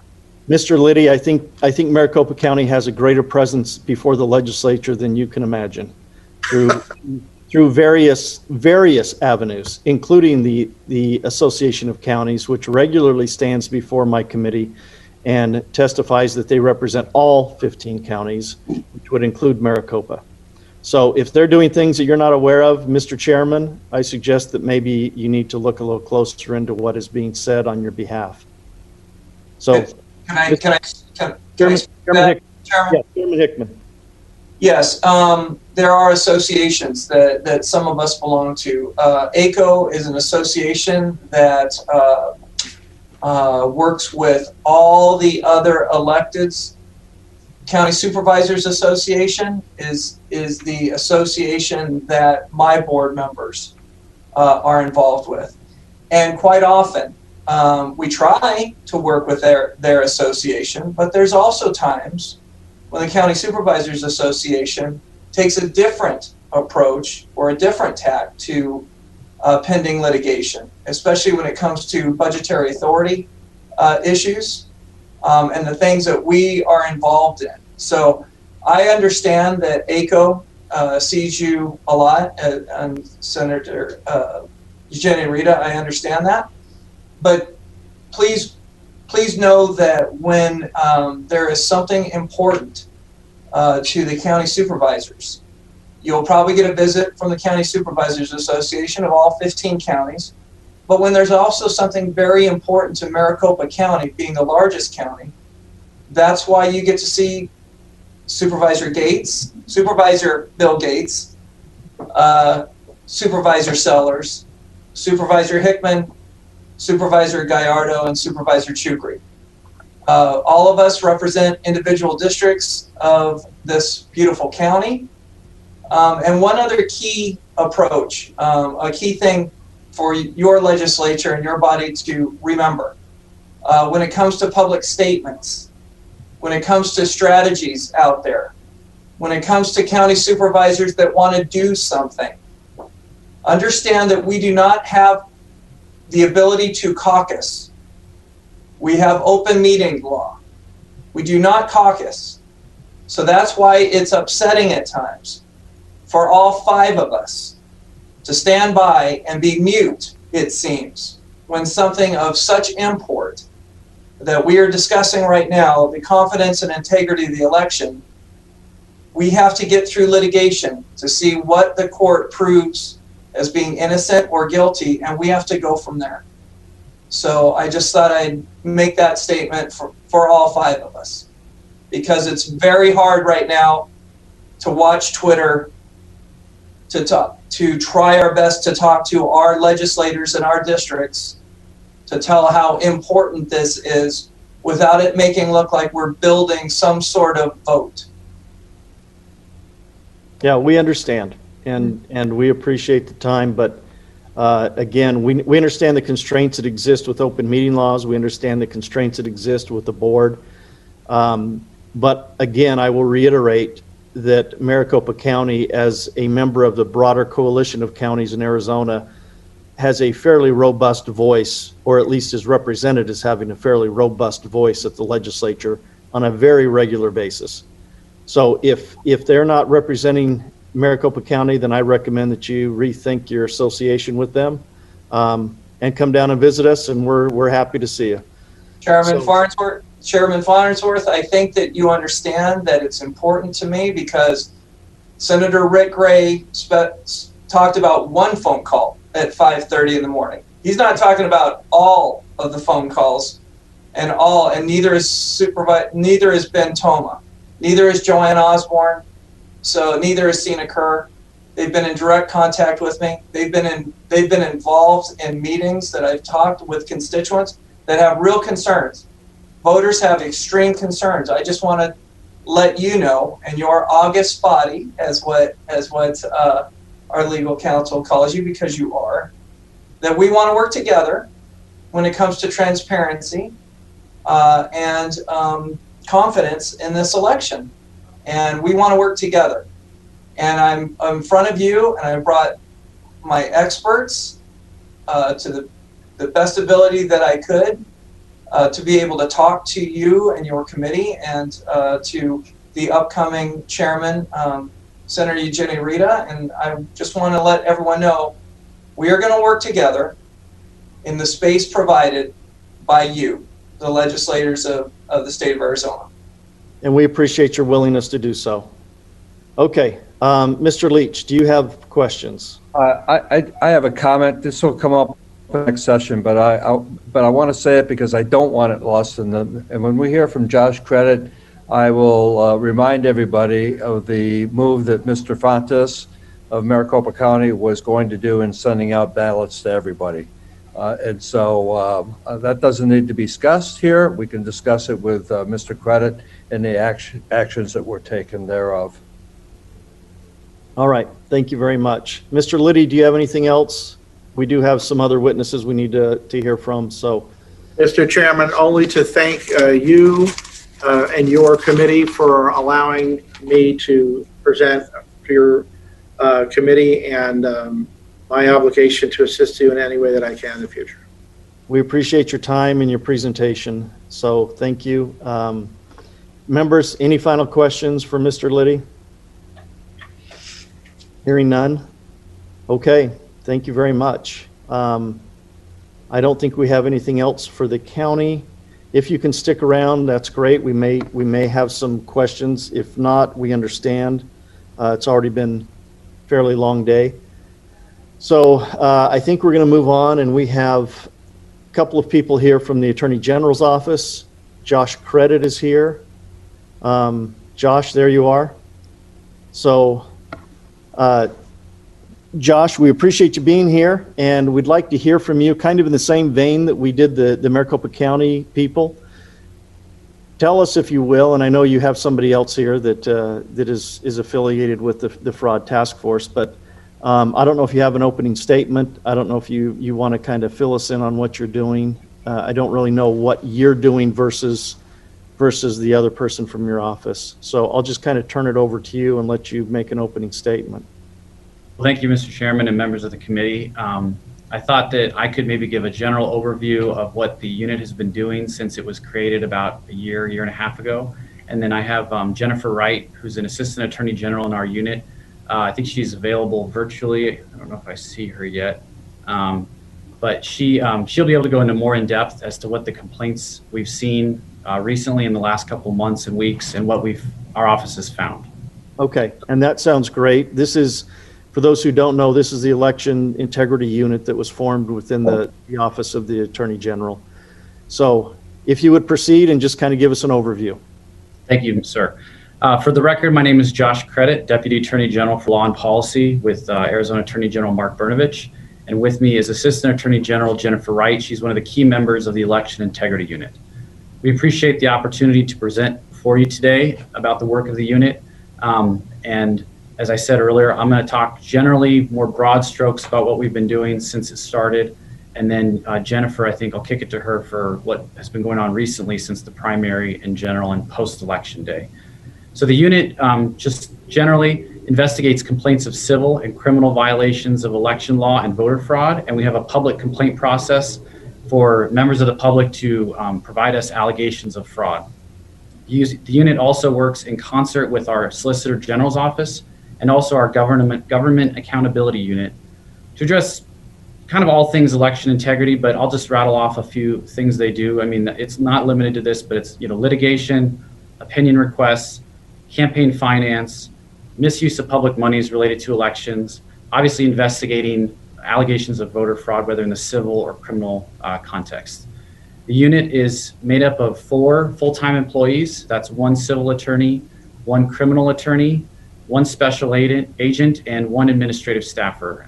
Although they do currently also utilize 6 additional agents from our criminal division's special investigations section to assist with open investigations as needed. The unit was created during the 19 legislative session in the fiscal year 2020 budget and has an annual appropriation of $530,000. Shortly after the unit was created, Jen Wright was hired on. I think it was about in late July, maybe August of 2019. And the first thing she started doing, I think it may have been even on day one, was reviewing the election procedures manual draft that Secretary of State Katie Hobbs had provided. Now, over the course of approximately 4 months, she and our office suggested about 115 suggested edits. And over the course of that time, about 100 of those were eventually incorporated and made the cut into the final manual. And I'll just run through some of the items that we suggested that did make it into that final manual or were removed or prevented from being in that final manual. The first thing is preventing the authorization of all mail ballots for elections that included statewide races. Eliminating the non-statutory cure period for unsigned ballots that extended 5 days past the election. Now, many of you probably know this. This ultimately became the subject of litigation, which I can get to in just a minute.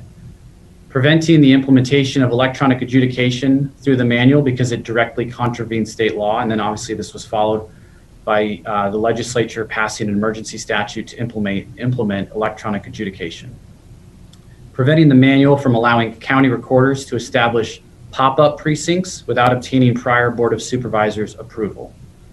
And another example is ensuring there was uniform security measures for drop boxes, which were something that was just introduced in the 2019 manual. Now, and Mr. Chairman, if anyone has questions during this, I'm happy to answer at the end. Just cut me off. Okay, we'll do that.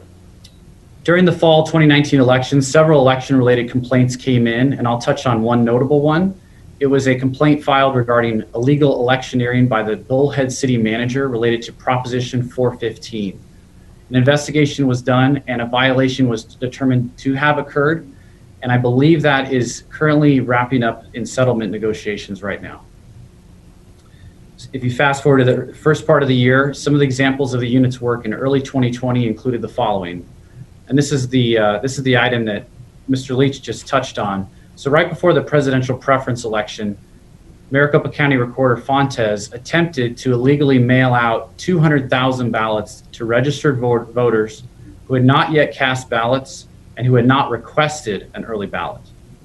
Our unit was successfully able to run to court, file a motion, and obtain a temporary restraining order, which prevented Mr. Fontes from illegally mailing those ballots. Also in March, Senate President Karen Fann submitted to our office an opinion request. She asked us whether the Secretary of State could lawfully require all candidate petitions to be filed only by mail, or if the Secretary had to allow, per the statute, for those to be dropped off in person. Our attorneys and our unit assisted with the research and drafting of that opinion and provided it promptly back to the President, which did affirm that in-person signatures had to be allowed per the law. We've also issued multiple indictments related to signature fraud with candidates running for various levels of government. There was a candidate for Flagstaff mayor, a former congressional candidate, a former legislative candidate who is alleged to have defrauded the Clean Elections Commission, and most recently an initiative petition circulating firm, which was alleged to have violated laws prohibiting compensation based upon the number of signatures collected.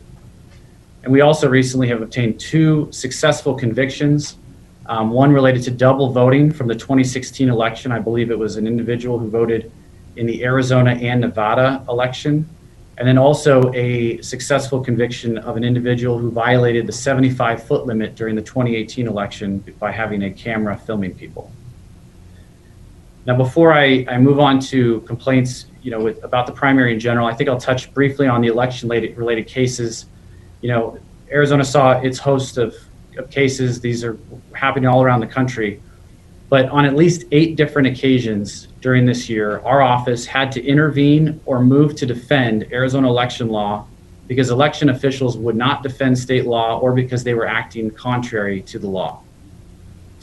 This was touched on a little bit earlier with Senator Ugenti Rita, but the Brnovich v. DMC Democrat National Committee case is currently pending before the U.S. Supreme Court and involves a challenge to Arizona's restrictions on ballot harvesting, and also, as was touched on earlier, deals with out-of-precinct voting and whether to count those votes. Our office earlier this year had to intervene to defend the law after the Secretary of State declined to do so, and we were able to successfully obtain a stay of the Ninth Circuit's en banc opinion, which basically, in other words, means that for the whole 2020 election, the prohibition or the restriction on ballot harvesting was in place, the rules on out-of-precinct voting were in place, and that stay will remain in place pending the appeal to the U.S. Supreme Court. And I believe oral argument is expected in early 2021 with a decision by June. Now, you may recall there were two different cases filed earlier this year to force Arizona to allow initiative signatures to be collected on the eQual system, which is in direct conflict with the Arizona Constitution. Our office intervened to defend in both cases after the Secretary declined to defend the law, and our office was successful in the defense of both cases, prohibiting the illegal access to the online signature system. The next case I'll mention is the Arizona Democratic Party versus Hobbs case, and we similarly were able to defend the law, which, and this deals with the issue I mentioned earlier, whether or not you can allow for the curing up to 5 days post-election day if a ballot was missing a signature. This is the issue that we prevented from being in the manual authorizing it. After our office intervened to defend the law, and after a lower court actually ruled in favor of the plaintiffs, we were able to successfully prevail with a 3-judge panel at the Ninth Circuit, which ultimately ruled in our favor. So again, this was a extremely last-minute change that could have been done to the law. And many of you probably know, the Purcell principle. The courts do not like these last-minute changes to the law. It does nothing but cause confusion for voters. They don't know if they can cure, if they cannot cure. So this is one where we were able to stop that from happening. And frankly, it's something that has happened in other states, which we've seen in post-election litigation. Now, I'll briefly mention 2 more cases. I know it's been a long day. During the August primary, our office received several complaints from voters that Mr. Fontes had mailed early ballots during the primary with illegal instructions related to, crossing out a mistaken vote and then filling in a different circle. Our office sent Mr. Fontes a letter on August 11th stating that this direction was deficient and directing him to ensure that future ballots being sent out specifically for the November election contained corrected instructions. After he declined to do that, a lawsuit was almost immediately filed by the Arizona Public Integrity Alliance against Mr. Fontes and the board. And our office filed an amicus brief in that case at the lower level and then on appeal at the Arizona Supreme Court. And this was followed by the Arizona Supreme Court, I believe in early September, ruling that Mr. Fontes had exceeded his authority and prohibiting him from sending the illegal instructions with ballots for the November election. Now, the last lawsuit I'll mention, and I'm happy to talk more about these, or Jennifer is as well, she's more the subject matter expert, but this was a lawsuit dealing with our voter registration deadline. This was filed very last minute in federal court, and a federal district court judge, surprisingly, ordered the deadline, I believe it was almost, close of business the day it was supposed to be done. He ordered the deadline extended by 18 days, and then the Secretary of State announced her intent to not appeal that decision. So our office had to move very quickly to intervene to defend the law and appeal the case. It was then that the Secretary reversed course, opposed our motion to intervene, and settled the case. And the end result of all of this back and forth was the voter registration deadline being extended 10 days. And as I'll point out, as we saw during this time and even after the election, I had friends ask me, what is the deadline? If I registered after, does my vote count? Does it not count? And this just cuts to the heart of why you should not allow these last minute election law changes, because all it does is sow voter confusion. Now, beyond litigation, the Election Integrity Unit has sent several cease and desist letters and called for internal investigations of official actions. We can provide copies of those to you if you'd like. And now before I kick it to Jennifer with the chairman's permission, again, I think it's worth noting that thanks to the legislature thinking ahead and creating the election integrity unit, and thanks to the work that it has been able to do, I mean, it's not just about what happened during the primary in general. I mean, everything related to this election has been going on for 2 years now. Thanks to the work they've been able to do, I think we were able to prevent much of the post-election litigation, even though Mr. Liddy said there has been quite a bit. We've been able to prevent most of the, or a lot of the post-election litigation, such as what we saw in the Texas versus Pennsylvania case at the U.S. Supreme Court just as recently as a few days ago. So unless there are questions related to what I just ran through, I'm happy to answer any, but with your permission, Mr. Chairman, I'll kick it to Jennifer, and she can touch on all of the various complaints, the volume, and whatnot we've received recently. Any questions for Mr. Credit? All right, sir. Mr. Leach, is that? Yeah, that I couldn't get to my raised hand. Look it up. Thank you, Mr. Chairman. And Josh, thanks for being here. Would you want to go in? Could you go into the details of the Sharpie Gate, or is that going to be left for Jen? Mr. Chairman, Senator Leach, I think Jen has quite a bit of info on Sharpie Gate, so she'd be. Thank you, Mr. Chairman. Okay. So we'll go ahead and the Assistant Attorney General, Jennifer Wright, if you would go ahead and just give us an opening statement. Tell us what you're seeing in this during the election, post-election. What have been the biggest complaints? And then I'd like to know what your major concerns are, not only in this election, but moving forward. There are a couple of things I want to ask you about, but give us your opinion, if you would, please. Sure. Good afternoon, Mr. Chairman and members of the committee. As Josh mentioned, my name is Jennifer Wright, and I'm the civil attorney assigned to the Elections Integrity Unit. Thank you very much for this opportunity to share with you the work that we've been engaged in. As Josh mentioned, I'm going to discuss in particular the election complaint form that our office initiated and some related investigations. In July of 2020, the unit launched a public portal to submit election-related complaints directly to the unit. Notably, Arizona is only one of 5 states that have an online election complaint form. Since its launch, the unit has received over 2,500 electronically submitted complaints and emails. Of those, over 2,000 were submitted after the close of election. The complaints received on and before Election Day primarily alleged particularized concerns, including concerns over unsolicited election-related text messages, unsolicited voter registration and Pebble applications, allegations of violations of electioneering laws, among other things. After Election Day, the unit was flooded with more generalized concerns, as well as concerns stemming from voters unable to understand confusing, incomplete, and misleading information displayed on official election websites that reported early ballot status. Regarding Sharpies, the unit started receiving complaints during early voting.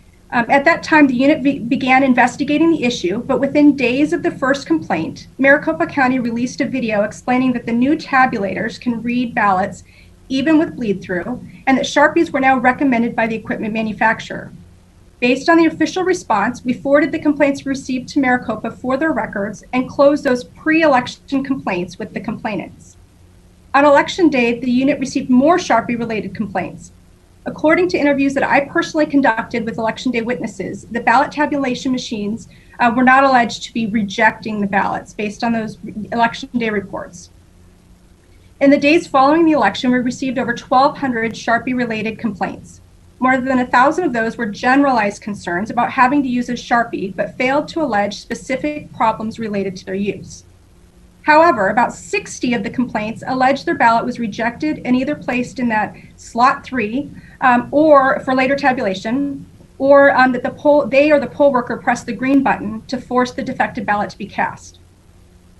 Accordingly, on November 4th, we requested a formal explanation from the Maricopa County Elections Department regarding the use of Sharpies.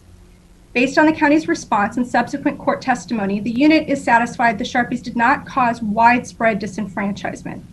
Regardless, Arizona law is silent as to writing instruments, the use of double-sided ballots, and bleed-through. As just kind of an aside, while Title 16 provides civil enforcement tools for campaign finance issues, including civil subpoenas, The legislature has not provided specific civil remedies or tools elsewhere in Title 16, leaving our office primarily with criminal remedies.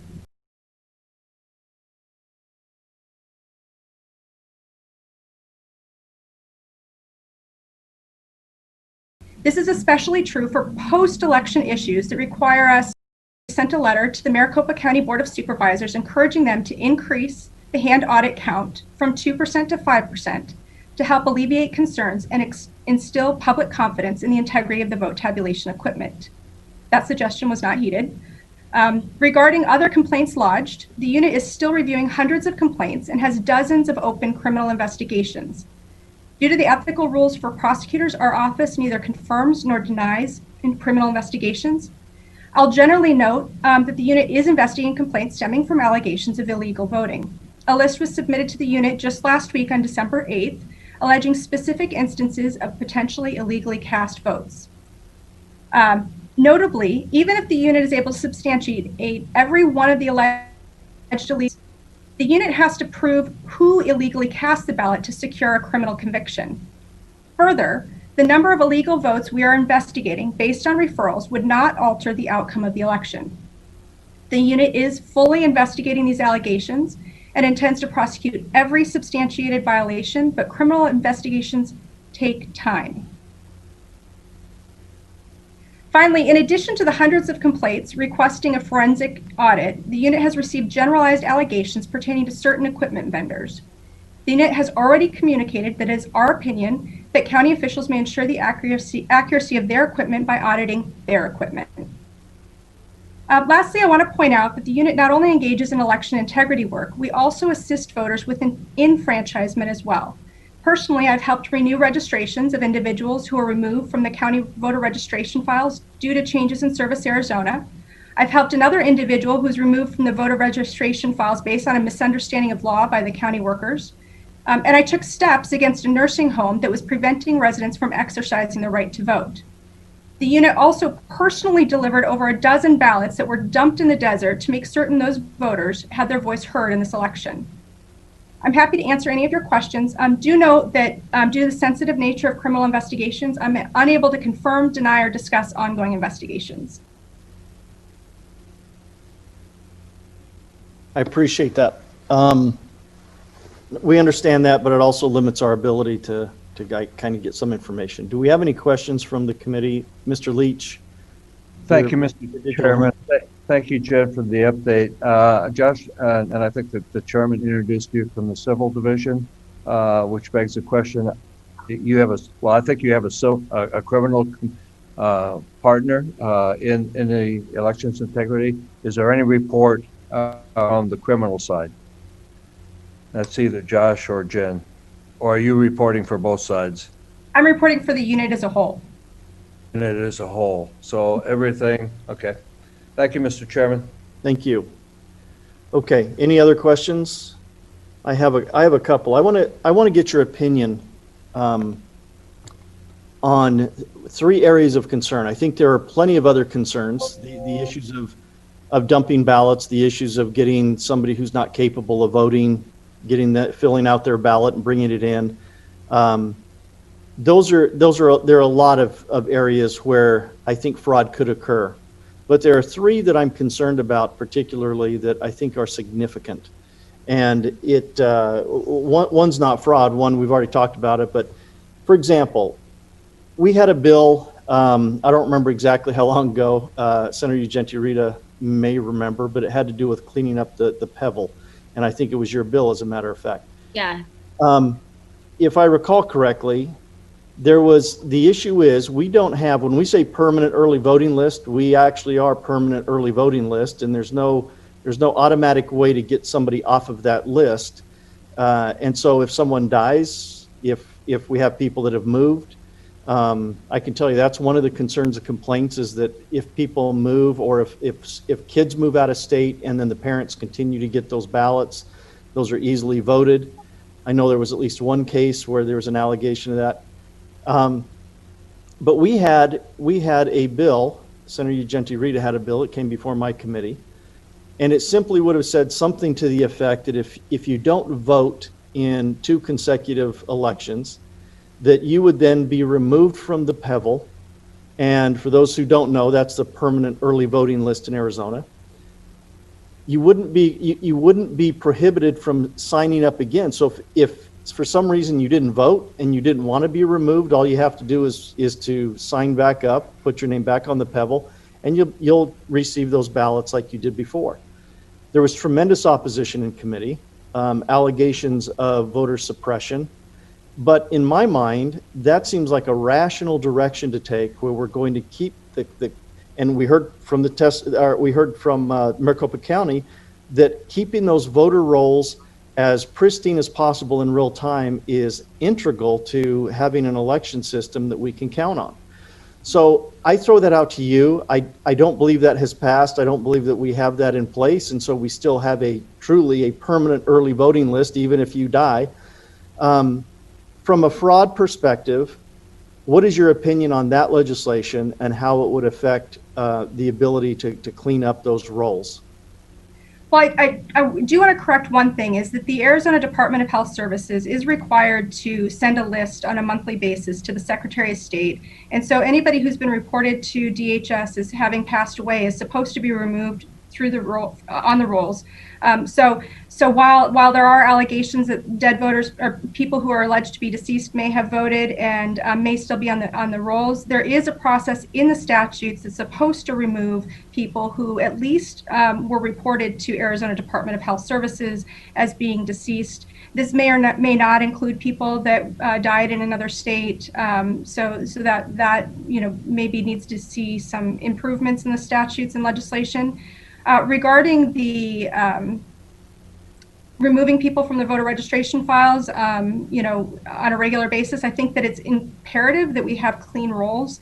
A lot of the allegations that we have related to illegal voting are for people that, maybe moved out of state or, again, like you had mentioned and I just mentioned, deceased voters. So we want clean rolls, but I really leave that up to the legislature to decide the best mechanism for that. I think that I believe it's the Carter-Baker Commission has some recommendations back from 2005 that discusses ways to maintain voter rolls, and I would encourage the legislature to look at best practices in other states and through that report. And I appreciate that, and I wasn't asking for you to do anything about it. I was asking your professional opinion on how maintaining that clean roll is going to help us to prevent fraud. That's really, I'm looking at you through the lens that you're on the fraud task force, and would that be good policy? Sounds to me like you said yes, kind of in a roundabout way, but we'll take that as a yes unless you want to dispute that. The other one that I want to talk about just briefly, and there's nothing we can do about it at the state level, but I want to point out that and ask about from your perspective again through the lens as a fraud investigator or prosecutor, is the limitation that we have dealing with people giving sufficient and adequate ID to prove that they are citizens, and if they don't, we went through that before, I assumed you heard, that if they don't, they get to vote in the federal ballots and they become a federal ballot voter. From your perspective, does that enhance the opportunity for fraud in this state? Well, based off of the federal only, the ability to register to vote as a federal only voter in Arizona, pursuant to the requirements under the Intertribal Council decision back in, well, now I'm going to forget the year, but some years back, and our creation of federal only, the attestation that somebody is a citizen and without requiring any other proof of citizenship, and to some degree, the only identification that's required would be maybe 2 utility bills provided, when they go vote in person. That's not the same level of protection as requiring someone to show their driver's license. And in Arizona, driver's licenses are required to show documented proof of citizenship unless they're registered as a foreign national, as a foreign, they're called an F-type voter, or I'm sorry, not voter, driver's license. So when somebody is registered to vote, and if they're listed as an F-type license and found to be, then they'd be notified as being a non-citizen and wouldn't be allowed to register to vote. But the federal only with the attestation creates an opportunity for people who may not be citizens to register to vote. We are bound by that because of the Intertribal Council decision at this point, unless we were to go back to the Election Assistance Commission and again renew our request for documentary proofs of citizenship to be used on the federal form. So that would have to go back to the Election Assistance Commission to try to again request for documentary proof of citizenship. And I understand that. That's why I said our hands are tied. We're kind of in a box, and I call upon the Fed to make a change there. The final piece that I want to talk about, you kind of referenced, and that is in Title 16, 579, 1A and B, which I'm sure you're familiar with. And these are alternative forms of identification. So if you don't have a driver's license, if you don't have a state-issued identification, you simply have to show two forms of ID where your name and address are the same as when you registered to vote. So those could be utility bills, they could be other bills. I don't have a lot of confidence in that. Certainly, and again, looking through the lens of potential fraud, I don't know what stops someone who wants to commit fraud and wants to vote in an election that they have no right to vote in. What stops them from setting up a bogus account with one of the utilities, setting up a bank account, and then using those to register, get on the Pebble, and then they're not taken off ever? That's concerning to me. Do you have a concern about that standard? I definitely think that photo identification is a preferred avenue for confirming identity of an individual.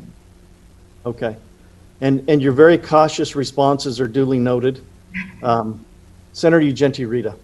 Yes, Mr. Chairman, to that point, in the statute that the chairman referenced, was that born out of a ballot initiative, or is that statutory language? It's statutory, but I don't know if the genesis is. It might be. It is statutory language, yeah, but I wonder if that was that ballot initiative, Prop 200. I'm not sure. It's possible that it is. Mr. Chairman and Senator Ugenti, I believe it is Prop 105 protected. I think it was passed, and I think it may have been amended with a supermajority later. Okay. And I do want to bring that up because I think, Mr. Chairman, you're talking about a very important topic area, but it's important to note that if it is 105 and it looks like it is protected, that if we wanted to change it, we have some additional. Correct. And I understand that, and I'm verifying it looks like it is Prop 105. Okay. So it would have to go back to the ballot, but I would suggest to the people of Arizona that would be a very good move so that we actually require some kind of valid ID rather than just a couple of utility bills. That makes absolutely no sense to me, but okay, we'll move on from there. We have Senator Quesada. Yeah, thank you, Mr. Chairman, and thank you to everyone who's been here for this whole committee. It's been long but interesting discussions. I want to ask Mrs. Wright some follow-up questions specifically about the three concerns that our chairman raised. But first, one of the things that you talked about in your presentation was that one of the actions that your unit has taken in the past has been to help voters who were mistakenly removed from the voter rolls by county workers. Can you tell me a little bit more about that service that you provided to those voters, how they were removed accidentally, and how these voters discovered that, and really how you helped them resolve that issue? Certainly. So one of the first issues is regarding the recent changes to Service Arizona. There was it was reported in the news, but it definitely occurred where there was a change in Service Arizona, and the link between the voter registration system and Service Arizona had some sort of deficiency where people were thinking that they were registering to vote online, but it was actually the system on the other side was not accepting it. There's also based off of the new changes that Service Arizona made regarding automatically updating somebody's address on their voter registration file. We had one individual in particular who was registered to vote, lives in Scottsdale, but also has a property in in northern Arizona. And so when he went to go pay his bills, his annual tag fees for his car, his address is listed as for his vehicle on his property in northern Arizona, although he ordinarily lives in Phoenix.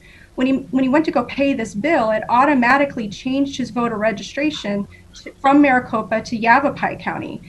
So that was not his intent at all. So he was removed and was unable to vote during the primary because his voter registration was automatically changed. And this was based off of an agreement based off of a lawsuit that was filed by an outside group wanting to change the PAVA rules, or related to voter registration, so that when people make changes to their address, it automatically updates their voter registration. Unfortunately, it now requires people to uncheck and to say that they don't want that to happen, that the address to be changed. So some people are finding that their voter registration file is being unintentionally changed to an address that they no longer live at. Similarly, we had an individual who owns a property here and has a car here in Arizona, but lives in Texas, who went to go pay their annual registration fee for their vehicle, and it automatically registered him to vote and sent him an early ballot that he never requested or asked for because he didn't realize he had to uncheck the systems based off of the new changes that were made with Service Arizona. So that's both, enfranchising people that shouldn't be in regards to the person in Texas who never intended to vote in Arizona and was concerned when he received that ballot, as well as disenfranchising people who did not intend to have their voter registration file moved from their primary address to their secondary address. In addition, we had one county that had, based off of a change of address, their address was not listed on the county register as being a postal address. And so the individual, while they had been living there for a decade, for some reason there was an update, and this was one of the smaller counties to the system. They identically lived on a residential property, but in fact he did. So we had to just correct that to make sure that the county knew that they could register someone to vote where the place of where they live. It was not a commercial address. It just hadn't gone. They wanted him to get his lot permitted for residential and cost him $10,000. So, yeah, but that's kind of an aside. Yeah, thank you, Mr. Chairman, and Ms. Wright. Thank you for that explanation. I appreciate that. I'm wondering if the legislature did move forward with a PEVL purge, which is the process that was described earlier to remove people from the permanent early voter list, would that not kind of cause that same type of confusion for a greater number of voters who would then reach out to your office for help when they try to vote or expected to receive an early ballot, they don't, and then it causes them to lose that opportunity to vote early. Would that not increase your involvement with those voters having to fix that situation for them as well? Well, I'm not sure I know the full details of the bill that was being discussed. It sounded like if they hadn't voted in multiple election cycles on the PEVL, so there may be people who would have intended to vote by PEVL that would need to then re-register for PEVL. My understanding is it's not removing them from registering to vote. It just stops automatically mailing them a ballot, in which case they could go online and request a ballot prior to that. But again, it may not. It's hard to say as to how many people who haven't voted in several election cycles would notice that they stopped receiving the ballot. I can say we received dozens of complaints from family members who received ballots for people who either no longer live at their address or the previous residents at their address. So in addition to the complaints of people who are somehow their voter registration was changed, we also received dozens of complaints of ballots mailed to people who no longer live at the address that was listed. So, it kind of cuts both ways. That also increases my workload to make sure to find out and investigate why ballots were being sent to those addresses. And that is, to that point, that is correct, that they would have to have not voted in multiple cycles. Also, if I recall correctly, it required that some notification be given to those before they were removed. So it wasn't just simply removal, it was notification. If they wanted to stay on, they could contact the electors or the election department, and they would be left on. So, okay, Mr. Quesada, please continue. Thank you, Mr. Chairman. Ms. Wright, I kind of want to move on to a second concern that was raised earlier regarding the federal-only ballots that certain voters would receive. And I'm wondering, you talked a lot about the criminal activity that you have investigated or potential instances of fraud that your office has investigated. How many investigations have you conducted regarding a person who should not have been able to vote because they weren't a citizen, yet still voted using only a federal form? How many of those investigations have you conducted and found to have been legit investigations? Well, we don't review voter registration files or records on our own accord. So the only information we have regarding investigating people who may be non-citizens is based off of either one. We did have one complaint that's currently, I believe, except for the fact to say that we have one instance of a for national voting in an Arizona election. It's under seal still at this point because we haven't been able to serve the indictment, but we do have a case that we currently have. We also have allegations based off of the list that I said was provided just last week on December 8th, that there are 38 individuals in which they were unable to, that this complainant alleges there's no record of these people existing. So we've got 38 people we're going to start looking at, and we may or may not find that these people are, the individual may have been mistaken as to whether or not that they existed or didn't exist. So I'd say that at this point, we're limited by somebody notifying us of a potential concern before we pick up an investigation. And I guess just to clarify, Mr. Chairman, Ms. Wright, so am I understanding you correctly that so far there's one instance of a potential non-citizen who has voted using a federal form? I'm not sure that they use the federal form. What I'm saying is that we don't go through and audit the federal forms, so we're limited to investigating what's brought to our attention. So at this point, I would say that we have not had anybody bring to our attention anybody they claim or allege is a non-citizen. So we've conducted zero, except for the one that I indicated before, we've conducted zero investigations regarding the citizenship status of anybody on our voter registration files. Okay, and so, Mr. Chairman, Ms. Wright, thank you for that clarification. So, zero, potentially one, so far. Because that limits you, or I'm assuming that other members may say, well, that's only because you haven't been notified of those situations. Nationwide, how many complaints have you heard about from other states where a non-citizen has voted using a federal-only form? And would you expect that rate would also be the same in Arizona? I honestly can't answer that question. I haven't investigated that issue. Not all states require documented proof of citizenship. I know a case that Kansas just had cert denied on a case regarding documented proof of citizenship, and they had some number in that case, and I can't remember how many that they had found. But again, there's only a handful of states that have the documented proof of citizenship requirement. So other states, I know that Texas has investigated hundreds of thousands of cases of potentially non-registered citizens or non-U.S. citizens. So that's about all I know about. Okay, thank you, Mr. Chairman. Thank you. Mr. Gray, do you have questions? Yes, thank you, Mr. Chairman. And this is for either Jennifer or Josh. It was something that you brought up, Josh, about late changes in voting procedure. Is there anything that we can do? I mean, we can make statutes, but is there anything that we can do that would actually inhibit the actions of a federal judge like Logan that basically went in and just arbitrarily made a change? It doesn't seem like statutorily we could restrict a federal judge, but if you've got any ideas, I'm sure Senator Ugenti Rita would be willing to run a bill.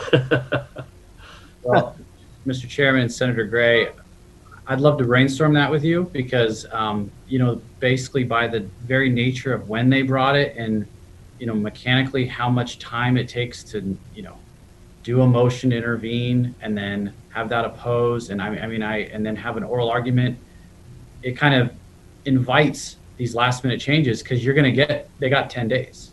They changed the statute to extend it 10 days, even though ultimately I think we would have won. And if it had gone to the Supreme Court, I'm confident we would have won, but that would have added another few days, which then would have almost made the whole thing moot because they would have gotten what they were trying to get. But I'm happy to work with you on that. Okay, thank you. Okay, are there any other questions? Senator Ugenti Rita, looks like your hand is up. Yes, I'm lowering it now. It's lower. There you go. Okay, wonderful. Thank you so much, Mr. Chairman. I did have a question for the AG's office. Either one of you can take it. And it's about the federal only ballots. So from the testimony today, I just want to make sure I understand this. Legally, because of federal law, we, Arizona, the state of Arizona, cannot require, per our statute, that a voter prove they are a citizen. They sign a form attesting to the fact that they have met the citizen requirement, and that's sufficient, and then they can move on, and then they vote that federal only ballot, because we do have additional requirements if they wanted to vote our, I don't know what you would call it, our larger state ballot or something. The full ballot.